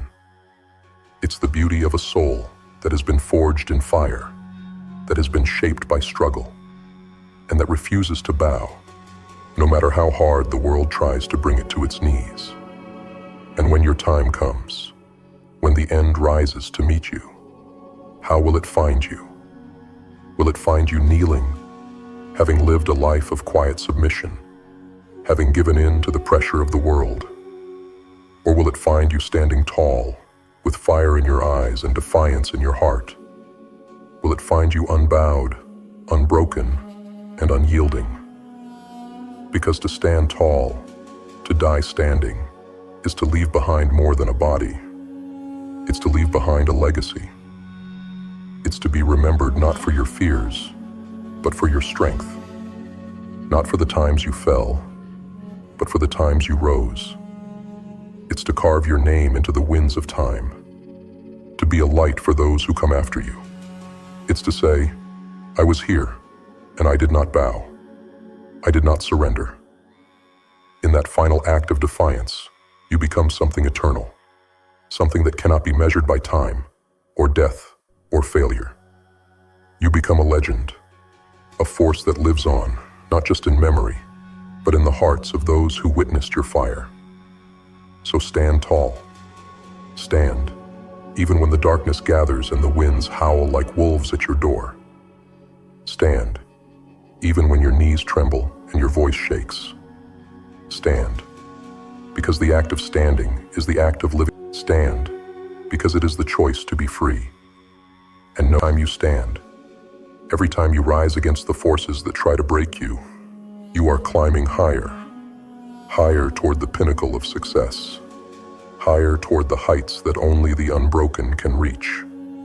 And when you reach those heights, when you stand at the top, looking down at the path you've walked, you'll know that you earned every step. You didn't live on your knees. You stood tall. You faced the darkness. You embraced the struggle. And you came out on the other side victorious. This is your moment, your choice. Will you live quietly, or will you rise to the tallest heights of success, standing tall, unbroken, and victorious? The path is yours to choose. But know this, true success belongs only to those who stand. The path you choose today will determine everything. It will define whether you stay bound by fear and compromise, or whether you rise above it all, standing on the tallest peaks, unshaken by the winds of doubt and uncertainty. This is not just a metaphor. This is life. This is the choice we all face. To kneel is the easier road. It requires nothing from you but surrender. It asks you to sacrifice your dreams, your potential, and your fire in exchange for a false sense of security. It offers you comfort in mediocrity, a quiet life where the biggest battles are never fought because they are avoided. It's a path that leads to regret, the regret of looking back and knowing that you never truly lived, never truly fought for what was yours. But to stand when your body is aching, when your mind is screaming for you to stop, when every force in the universe is pushing you to your knees. That is where greatness is born. That is where legends are made. It's in those moments of defiance that you discover who you truly are. When I look back on the journey that brought me success, I see every single moment where the easy path was there, calling my name. I could have kneeled. I could have accepted less. But every time, I chose to stand tall. I chose to take the harder road. And that's why I'm here now. That's why I've risen to heights I never imagined possible. You see, success isn't just about talent. It's not about luck. It's about will. The will to stand when everyone else kneels. The will to keep going when others give up. The will to believe in yourself when no one else does. That's what sets the great apart from the average. That's what defines those who reach the summit. But here's the hard truth. When you choose to stand, it will be painful. The world doesn't make it easy to succeed. Every time you rise, you'll face resistance. You'll face doubt. People will try to pull you down, to make you feel like you don't deserve to rise. They'll tell you it's safer to stay low, to accept your place, to be grateful for what you have. But those voices, they are nothing but the whispers of those who gave up. They are the echoes of those who chose to kneel, who surrendered their dreams because standing was too hard. I learned to tune out those voices. I learned to let them fuel my fire, to let them push me harder. Every time someone told me I couldn't do it, that I wasn't strong enough, that I should just settle, I stood taller. I used their doubt as fuel. I embraced the struggle because I knew that every obstacle was just another step toward the top. That's the secret no one tells you about success. It's not just about winning. It's about enduring. It's about standing tall, time and time again, no matter how many times you get knocked down. It's about turning every failure into fuel, every setback into strength. It's about knowing, deep in your bones, that you were meant for more. And it's about refusing to let anything or anyone keep you from that. Restoring your honor. A message from GrimFace. They cut you off from your roots, hoping you would forget, hoping you would wither away, weak and dependent on the system they created for you. But no more. The time has come to take back what has always been yours, the deep, unshakable power that flows through your veins. Your ancestors fought for it, and it still lives within you. Today, you reclaim it. Today, you rise. Do you know where you come from? Not just the soil beneath your feet, but the deeper place, the source of your strength. It's not defined by borders or nationalities. It is the land your heart calls home, the place where your spirit feels most alive.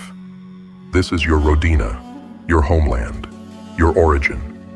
Write it down. Claim it.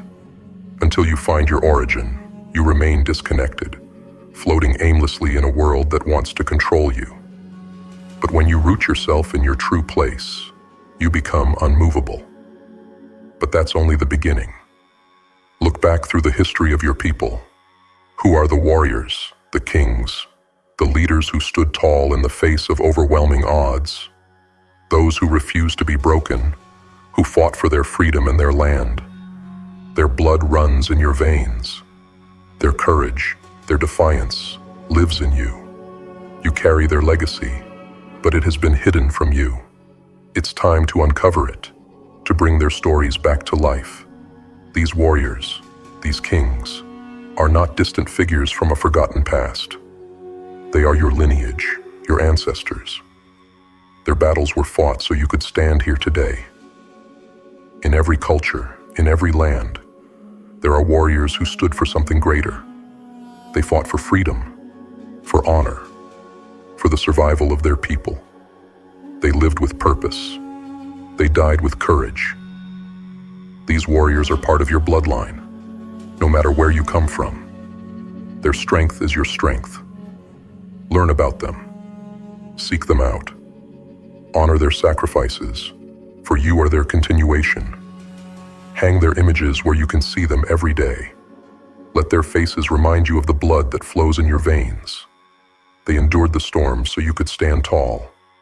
You owe it to them, and to yourself, to live with the same strength and defiance. Even if you come from a troubled family, even if your immediate history is clouded by darkness, there is an ancestor who stood with honor.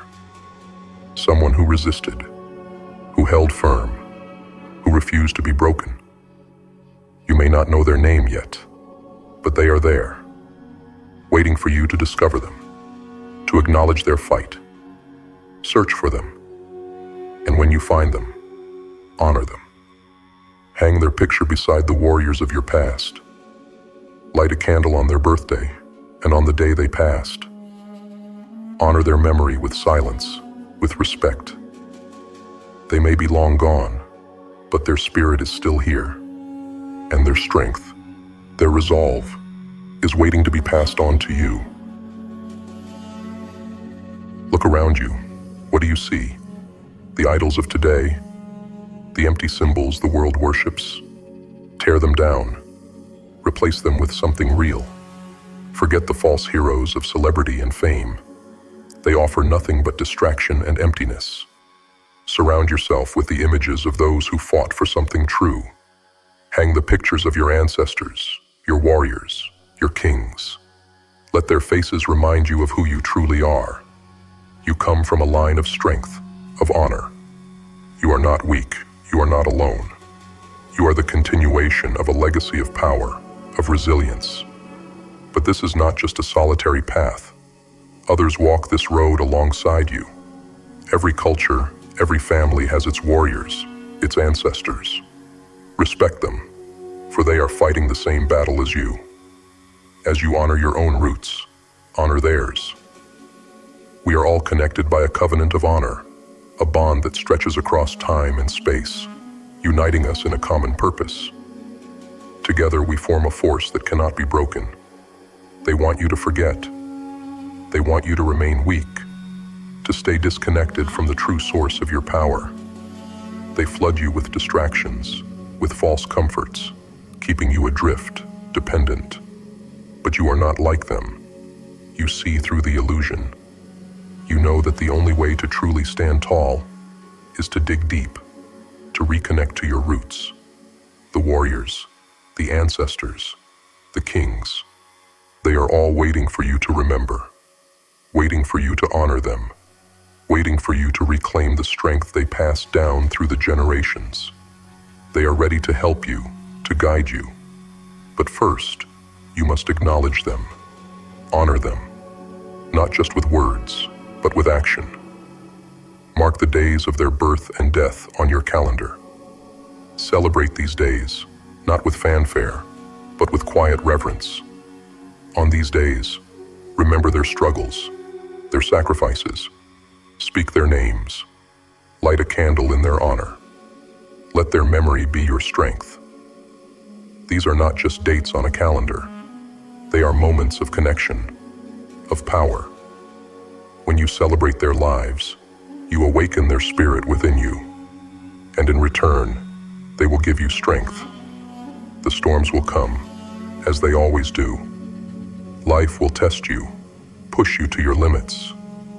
But with roots that stretch deep into the earth, no storm can break you. You will bend, but you will not fall. You will face adversity, but you will not be defeated. The strength of your ancestors flows through you, and that strength is unbreakable. This is your path. This is your inheritance. Your ancestors fought for it. They suffered for it. They died for it. And now, it is your turn to carry the torch, to stand tall in the face of the storm, to honor those who came before you, and to pass on that strength to those who come after. The world will try to make you forget, to pull you away from your roots. But you know better. You are connected to something deeper, something older, something unshakable. Regrow your roots. Stand tall. Be unbreakable. You come from a lineage of warriors. Now, it's time to live like one. Honor your past. Embrace your heritage.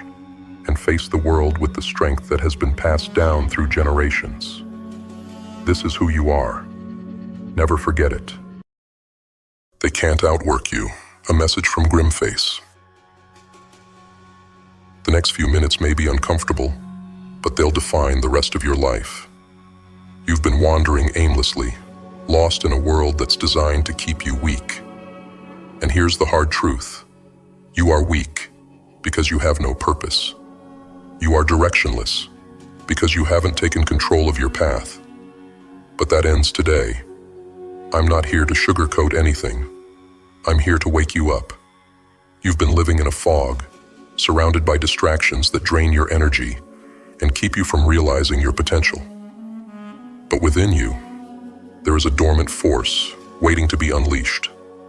A version of yourself that is unbreakable, unstoppable, and relentless. And to find that power, you need one thing: an aim. The aim you've been searching for isn't something that can be handed to you. It's not in the approval of others. It's not in money, and it's certainly not in fame. Your aim lies within you, hidden beneath the layers of doubt, fear, and insecurity that have kept you trapped. To find it, you must connect with the core of who you are, not who you've been told to be, not the mask you wear to fit into society, but the true essence of your being. This isn't about fitting into a mold or following some pre-written path. It's about tearing away everything that's held you back and standing face to face with the raw, unfiltered truth of your soul. You must dig deep and uncover your archetype, your inner power. There's no shortcut to this.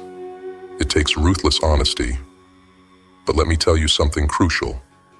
You have the power to choose your path. No one is going to give you permission. No one is going to hand you a map.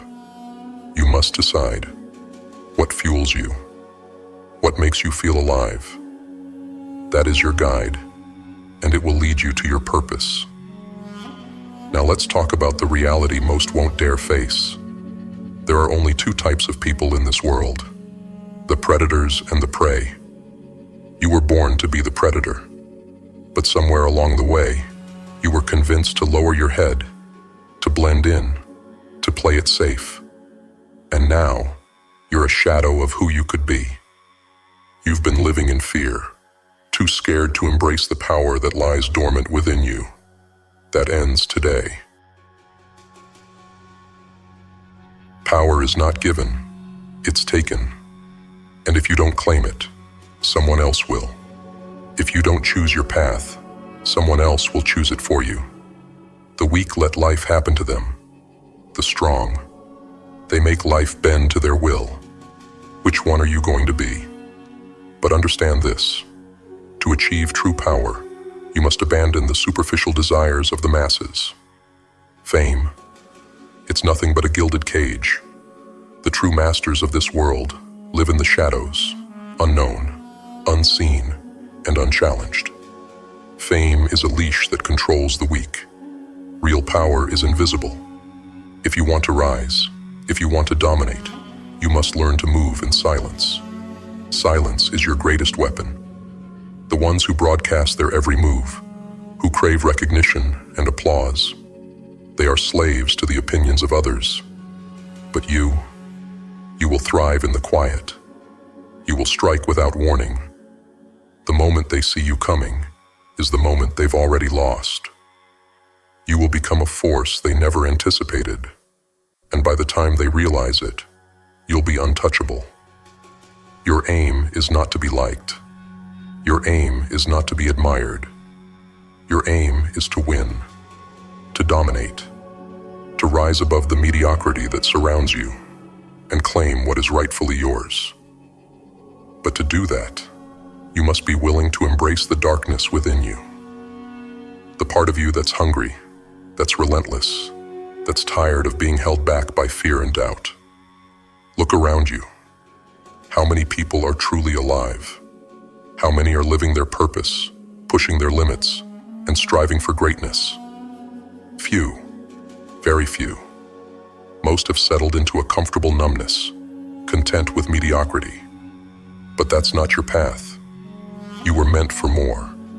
You were meant to break free from the chains that bind you and rise above the herd. This is your moment, the moment where you decide who you're going to be. Will you continue to drift aimlessly, waiting for life to hand you something? Or will you stand up, take control, and forge your own path? The choice is yours, and no one can make it for you. Your power lies in your choices. Every decision you make, every action you take, shapes your future. Choose wisely, choose ruthlessly, choose with purpose. And when you fall, and you will fall, remember this: it's not the fall that defines you, but how you rise. Pain is inevitable, but suffering is optional. Suffer only if it sharpens you, if it strengthens your resolve, if it pushes you to become something greater than you were before. Stop waiting for permission. Stop waiting for the perfect moment. There is no perfect moment. There is only now. Right now. This is your life, and it is slipping through your fingers. Every second wasted is a second closer to regret. Don't waste any more time being the version of yourself that settles. Be the version that fights. Be the version that takes what it wants, without hesitation. Now is the time. Now is your time. You have the power. You've always had it. It's been there, waiting for you to unleash it. And once you do, once you connect with your true aim, there will be no stopping you. You will become a force that cannot be denied. So rise. Rise now and seize the life that you've always known was meant for you. This is it. This is where everything changes. You're standing on the edge, looking down at the life you've been living, the life of hesitation, the life of playing it safe. And now, it's time to make a choice. You either step back and sink into the comfortable numbness that has kept you weak, or you step forward into the unknown, into the fire that will forge you into something unbreakable. You've waited long enough. You've doubted yourself for too long. The version of you that hesitates, that questions, that fears, it dies here. The person you're about to become doesn't have time for doubt. Doubt is a luxury for those who never intended to succeed. Right now, in this very moment, you have to decide that nothing will stand in your way. The fear, the self-doubt, the obstacles, they're all just illusions, created by a world that doesn't want you to realize your power. And why? Because once you understand what you're capable of, once you embrace your potential, you become dangerous. Dangerous to the system. Dangerous to anyone who ever tried to control you. The world is afraid of people like you. People who have nothing to lose and everything to gain. People who are willing to do whatever it takes, no matter how hard, no matter how dark, to claim their destiny. Because people like you, They don't follow the rules. They don't settle for what's given to them. They take what they want. They bend the world to their will. But here's what you need to know. The path ahead isn't easy. It's going to demand more from you than you've ever given before. More focus, more discipline, more sacrifice. You're going to face challenges that will try to break you, but that's exactly what you need. The challenges, the pain, the setbacks, they are your greatest teachers. They are the forge that will make you stronger, sharper, more relentless than you ever thought possible. You must be willing to embrace the struggle. Don't run from it. Don't hide from it. Use it.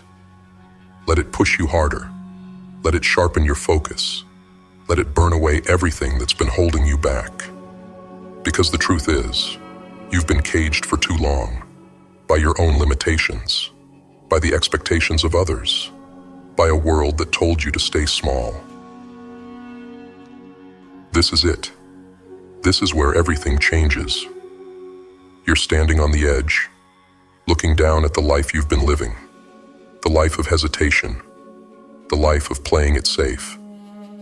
And now, it's time to make a choice. You either step back and sink into the comfortable numbness that has kept you weak, or you step forward into the unknown, into the fire that will forge you into something unbreakable. You've waited long enough. You've doubted yourself for too long. The version of you that hesitates, that questions, that fears, it dies here. The person you're about to become doesn't have time for doubt. Doubt is a luxury for those who never intended to succeed. Right now, in this very moment, you have to decide that nothing will stand in your way. The fear, the self-doubt, the obstacles, they're all just illusions, created by a world that doesn't want you to realize your power. And why? Because once you understand what you're capable of, once you embrace your potential, you become dangerous. Dangerous to the system. Dangerous to anyone who ever tried to control you. The world is afraid of people like you. People who have nothing to lose and everything to gain. People who are willing to do whatever it takes, no matter how hard, no matter how dark, to claim their destiny. Because people like you, they don't follow the rules. They don't settle for what's given to them. They take what they want. They bend the world to their will. But here's what you need to know. The path ahead isn't easy. It's going to demand more from you than you've ever given before. More focus, more discipline, more sacrifice. These challenges that will try to break you. But that's exactly what you need. The challenges, the pain, the setbacks, they are your greatest teachers. They are the forge that will make you stronger, sharper, more relentless than you ever thought possible. You must be willing to embrace the struggle. Don't run from it. Don't hide from it. Use it. Let it push you harder. Let it sharpen your focus. Let it burn away everything that's been holding you back. Because the truth is, you've been caged for too long. By your own limitations, by the expectations of others, by a world that told you to stay small.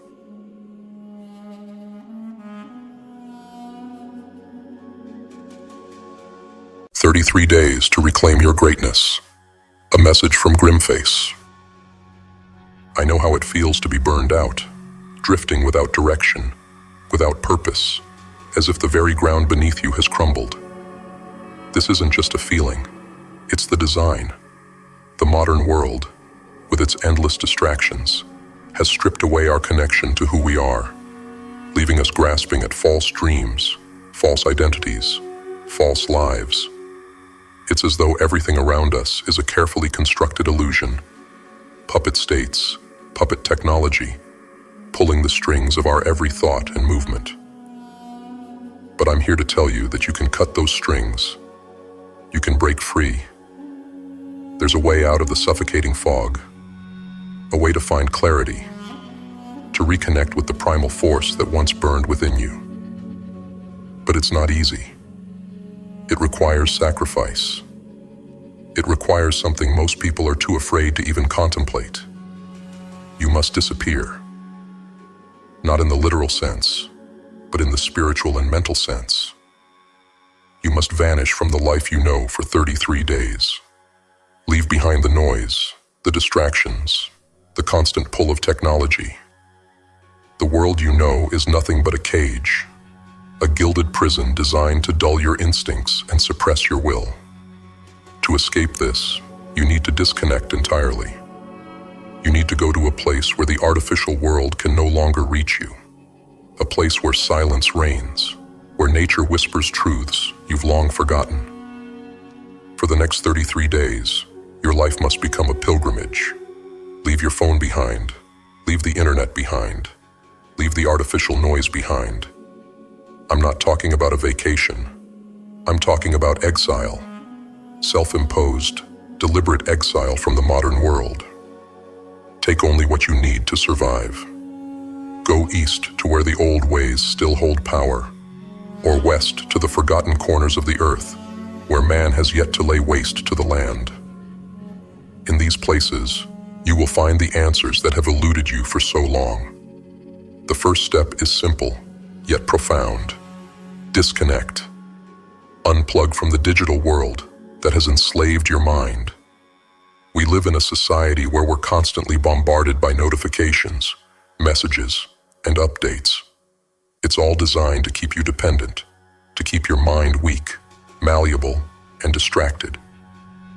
Every beep, every buzz, every piece of content you consume is just another hook sinking into your consciousness, pulling you further away from yourself. When you leave it behind, when you sever that connection, you'll feel the weight of 1,000 invisible chains falling away. The fog will start to lift. Then, you must seek a vision. Without a vision, you are nothing. Vision is the light that guides you through the darkness. In the silence of nature, far from the cities that have hollowed out your soul, your intuition will awaken. It has been drowned out by the cacophony of the modern world, but in the stillness, it will speak again. This vision will not be handed to you. It will rise from deep within, like a long-forgotten memory, reminding you of who you truly are. Only then will you understand the purpose you've been searching for, and only then will you have the strength to pursue it relentlessly. For 33 days, you must live like a nomad. Forget the comforts you've grown so accustomed to. Let go of the soft beds, the warm showers, the conveniences that have made you weak. Instead, sleep on the hard ground. Feel the earth beneath you. Let the cold night air bite at your skin. Reacquaint yourself with discomfort. This is how you rebuild your resilience. This is how you relearn to appreciate the smallest things in life. When you return, the things you once took for granted, a warm meal, a roof over your head, will no longer be seen as entitlements, but as blessings. And with that gratitude, you will find a strength you never knew you had. Next, travel with little money. Strip away the illusion of wealth, the false value you've placed on material possessions.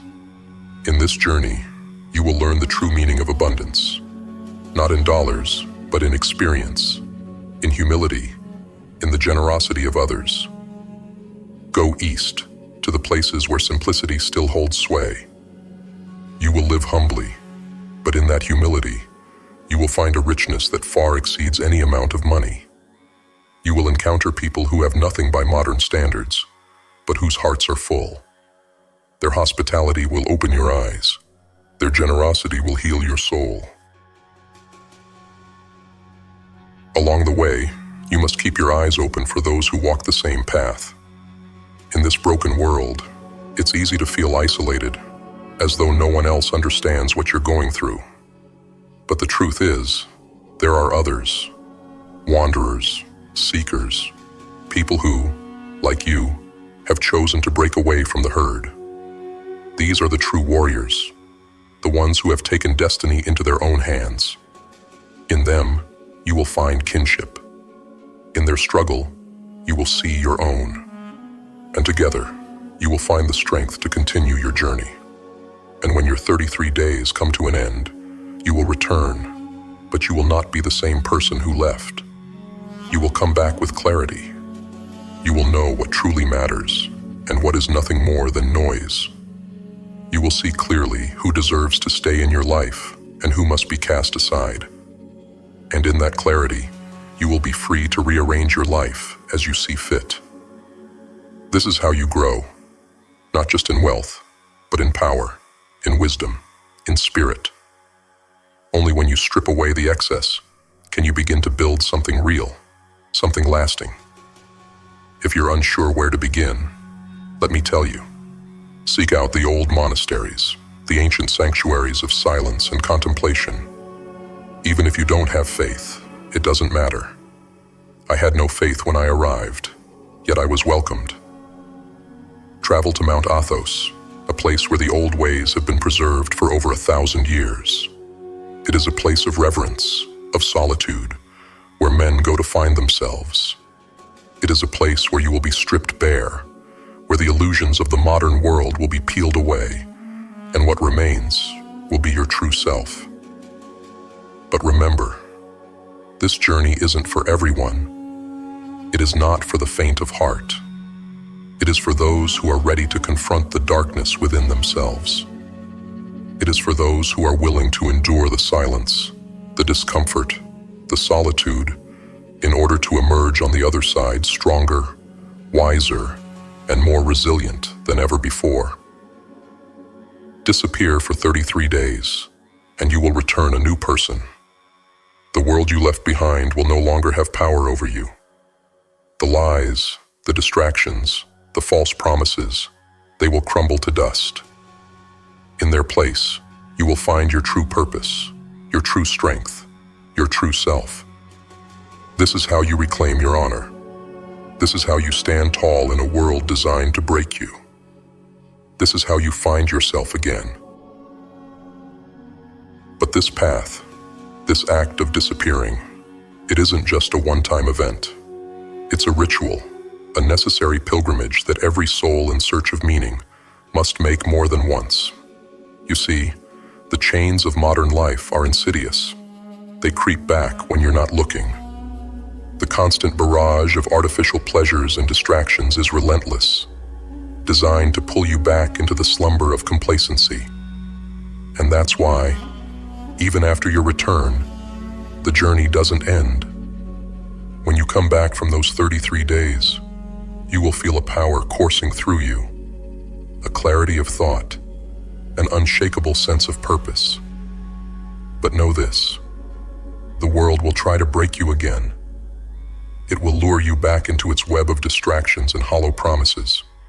Your friends, your family, the people around you who never left, they won't understand the transformation you've undergone. They'll try to pull you back into the noise, into the chaos. They'll ask you why you've changed, why you no longer care for the things you once did. You must be stronger than that. You must carry the silence of those 33 days with you into every moment of your life. You must protect it fiercely, as though it were a fragile flame in the middle of a storm, because the world will try to extinguish it. The world will try to smother the fire you've ignited within yourself. And that's why, even in your return, you must continue to disappear in smaller ways. Carve out time for yourself, moments of solitude, moments away from the digital noise, moments where you can listen to the silence once again. Every great warrior knows that battle is not a one-time event. It is a continuous struggle. And the greatest battles are not fought with weapons or in the physical realm, but in the mind and spirit. The battle to stay true to yourself, to resist the pull of the artificial world, to maintain your vision and your purpose in the face of constant temptation. That is the real war. And this war requires discipline. Discipline to wake up every day and remind yourself of the vision you found during those 33 days. Discipline to say no to the things that once tempted you. Discipline to keep pushing forward when the world around you is content to drift. Discipline to keep seeking discomfort, to keep challenging yourself, to keep living on the edge where true growth happens. That's why those 33 days are only the beginning. They're the foundation upon which you will build the rest of your life. But the structure must be maintained. The pillars of silence, vision, and resilience must be reinforced regularly. That means continuing to step away from the world, even if only for a few hours, to reconnect with the silence, to realign yourself with your vision. And in doing so, you will become unbreakable.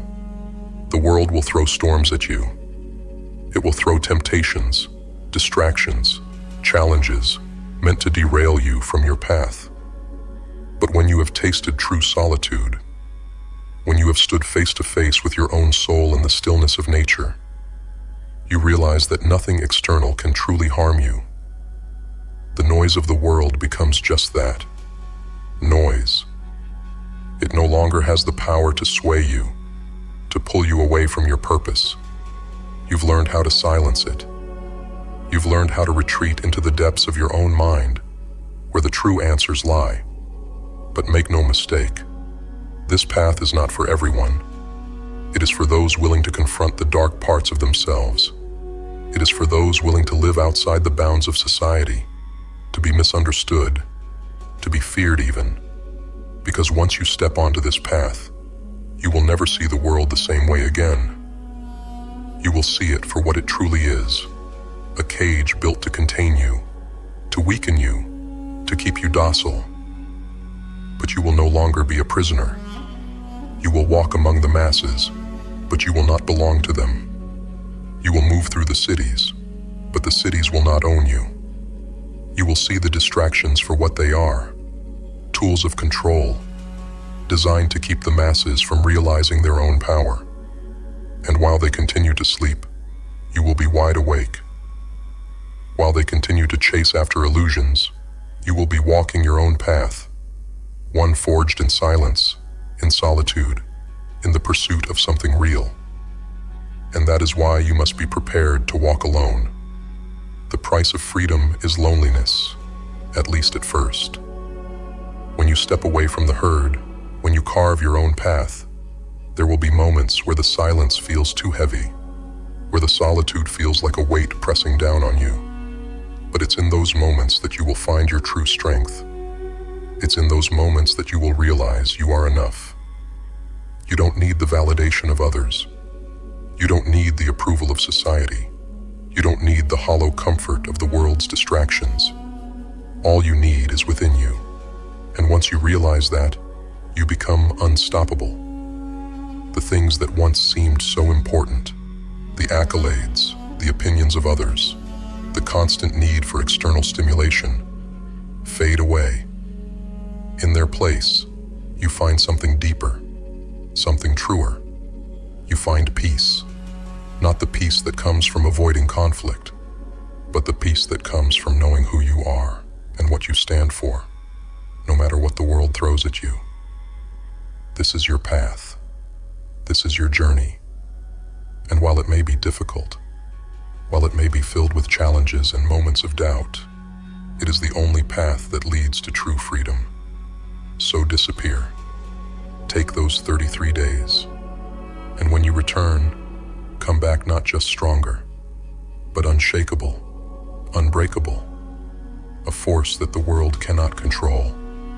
Because in the end, it's not about disappearing from the world. It's about reappearing as something greater than the world could ever contain. It's about becoming a warrior in mind, spirit, and purpose. It's about reclaiming your honor, your strength, your identity. And once you've done that, nothing can take it from you. Not the world, not its distractions, not its lies. This is how you find yourself again. And this is how you remain free, forever. Before you self-destruct, 12 steps to reclaim your soul. Every human soul was born with greatness inside of it. an image molded from something divine. But there's another force at play, a force designed to lead you down a path of self-destruction. It's a code, and you've been living by it, whether you realize it or not. This code doesn't need to hide in the shadows. It's out in the open, everywhere you look, in every screen you scroll through, every song you listen to, every word you speak. The architects of this code, the manipulators behind it, have built a world where destruction seems normal, where losing yourself feels inevitable. I was once blind to it, just like you. But I saw the truth too late. I didn't recognize the poison before it had already seeped into my soul. But you're still in the fight. You're still young, still capable of breaking free before it's too late. And today can be the day you begin the process of dismantling this code, of taking back control of your life. The self-destruction code is embedded into your daily routine, into every influence that surrounds you. It's systematic, but just as it has been placed in front of you, the keys to breaking it are there too, if you know where to look. Number 1, avoid bad characters. Every story you consume, every character you admire, plants seeds in your mind. And today's world is full of rotten seeds. The movies, the shows, the pop culture icons, they glorify the worst of humanity. The manipulative, the violent, the corrupt. They're the heroes of today's entertainment. And if you watch them long enough, if you admire them long enough, you will start to emulate them. This isn't just harmless entertainment. It's a pathway to destruction. These characters, these false idols, distort your sense of right and wrong. They convince you that selfishness, cruelty, and indulgence are virtues. But they are not. They are the tools of the self-destruction code. To break free, you must stop glorifying these false heroes. You must be selective in what you allow into your mind. The stories you watch shape the story of your life. If you constantly feed yourself narratives of corruption and decadence, your soul will begin to rot in the same way. Instead, seek out stories that elevate you, that teach you about resilience, courage, and honor. Refuse to participate in the glorification of negativity. Number 2, reject pop music's messages. Music is one of the most powerful forces in the world. It bypasses your conscious mind and speaks directly to your soul. But most of the music you hear today is nothing more than a weapon. It's designed to break you down, to program you with messages of indulgence, of weakness, of submission to your lowest desires. The majority of modern pop music glorifies excess, whether it's the excess of pleasure, money, or fame. It's designed to trap you in a cycle of desire, to make you believe that indulgence is the key to happiness. But that's a lie. Happiness, true happiness, comes from discipline, from mastering your desires, not being enslaved by them. If you want to break the code, you need to change the music you let into your life. Start paying attention to the lyrics, to the messages hidden in the beat. Are they building you up or tearing you down? Are they pushing you toward resilience or pushing you toward indulgence? Find music that empowers you, that speaks of struggle, triumph, and growth. Let go of the empty noise that's been filling your ears and start feeding your soul. Number 3, abandon the symbols of vanity. Look around you. What brands are you wearing? What symbols are you allowing to define you? Brands like Supreme, Dolce & Gabbana, and countless others are more than just fashion statements. They're part of the self-destruction code. They feed your ego, your vanity, convincing you that your worth is tied to the symbols you display. These brands aren't just selling clothes. They're selling you a lie. They're telling you that you need them to be valuable, to be seen. But the truth is, they're enslaving you to superficiality, to a shallow existence where image means more than substance. If you want to break free, you must reject these symbols of vanity. You must strip away the false values they represent and reconnect with what truly matters: honor, integrity, strength.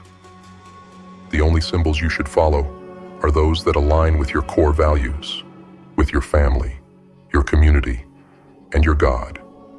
Everything else is a distraction. Number 4, guard your language. Words have power. Every word you speak is a declaration, a prophecy over your life. And yet, too often, we use our words carelessly, without understanding the consequences. When you speak negatively about yourself, when you curse your own name, your family, or your God, you are reinforcing the self-destruction code. You are giving it more power. The language you use shapes the reality you live in. If you constantly tell yourself you're not good enough, if you speak with hatred about your circumstances, you are programming yourself for failure. You are speaking the language of defeat. To break the code, you must reclaim your words. Speak with intention. Speak with power. Refuse to use language that dishonors yourself or the people you care about. If you must use harsh words, reserve them for your enemies, for those who would see you fail. Never, ever speak against yourself. Your words hold the key to your success or your destruction. Choose them wisely. Number 5, break free from addictions. Addiction is the backbone of the self-destruction code. Whether it's addiction to substances, technology, social media, or even toxic relationships, these habits are designed to keep you weak, to keep you trapped in a cycle of dependency. Every addiction pulls you further away from your true potential. If you consume alcohol, drugs, or even social media daily, you are reinforcing the code that is set to destroy you. These addictions may seem harmless at first, but over time, they chip away at your strength, your resilience, your will to fight back. The only way to break free is to go cold turkey. There is no gradual path to freedom. You must sever these ties completely. Take 2 weeks, a month, whatever it takes, and detox yourself from these destructive habits. The clarity you will gain is unimaginable. Once you're free from these chains, you will see the world with new eyes, and you'll realize just how much of your life was being controlled by your addictions. Number 6, never whine, never complain. Complaining is one of the most powerful forms of self-sabotage. Every time you whine, every time you complain about your circumstances, you are reinforcing the self-destruction code. You are declaring to the universe that you are powerless, that you are a victim, that you have no control over your own destiny. But the truth is, you have all the power you need. The only thing standing in your way is your mindset. Complaining is the language of weakness. It's the easy way out. It's the path of least resistance. To break the code, you must stop complaining. Instead of focusing on what's wrong, focus on what you can do to change it. Speak words of action, of determination. Refuse to let negativity take root in your mind or in your language. Your words are a reflection of your thoughts, and your thoughts shape your reality. So choose words that move you forward, that push you to overcome whatever challenges lie in your path. Number 7, embrace silence. Silence is the antidote to the noise of the modern world. It is in silence that you will hear the truth, that you will reconnect with the higher powers that guide you. The world we live in is filled with constant noise. Voices, screens, opinions, distractions, designed to keep you from ever truly listening to yourself. But in silence, the code begins to crumble. In silence, you will hear the voice of your true self, the voice that has been drowned out by the chaos of the world. You will reconnect with the divine, with the strength that lies deep within you. One day of silence each week, and 1 full week of silence each year. This is the key to breaking the self-destruction code. When you strip away the noise, when you allow yourself to be alone with your thoughts, you will find answers you didn't know you were looking for. You will begin to see the world and your place in it with a clarity that cannot be found in the noise. But know this: once you begin the process of breaking the self-destruction code, the world will fight back. The forces that seek to pull you down don't take kindly to rebellion. They thrive on your submission, on your complacency, and they'll do everything in their power to keep you locked into the system. The road to freedom is not a straight line. It is not an easy walk. It is a battlefield, and every step forward will be met with resistance. Your mind will rebel against you. Old habits will claw their way back, whispering that you were better off in comfort, in indulgence, in the numbness of distraction. But you must stand firm. You must be willing to endure the discomfort of growth. The self-destruction code is not broken all at once. It is shattered piece by piece, with every deliberate action, with every conscious decision to reject what once held you captive. Number 8. Reject the comfort of mediocrity. Comfort is a slow poison. It lulls you into a sense of safety, a false belief that you're doing enough, that it's okay to settle for a life of mediocrity. But mediocrity is the breeding ground for self-destruction. It's where ambition goes to die, where dreams are suffocated under the weight of routine and complacency. The world wants you to be comfortable, to stay quiet, to accept the status quo. It wants you to believe that this is all there is, that you should be satisfied with a life of minimal struggle, minimal discomfort. But that's where the code thrives, in the spaces where you stop pushing, stop fighting for more. If you want to break free, you must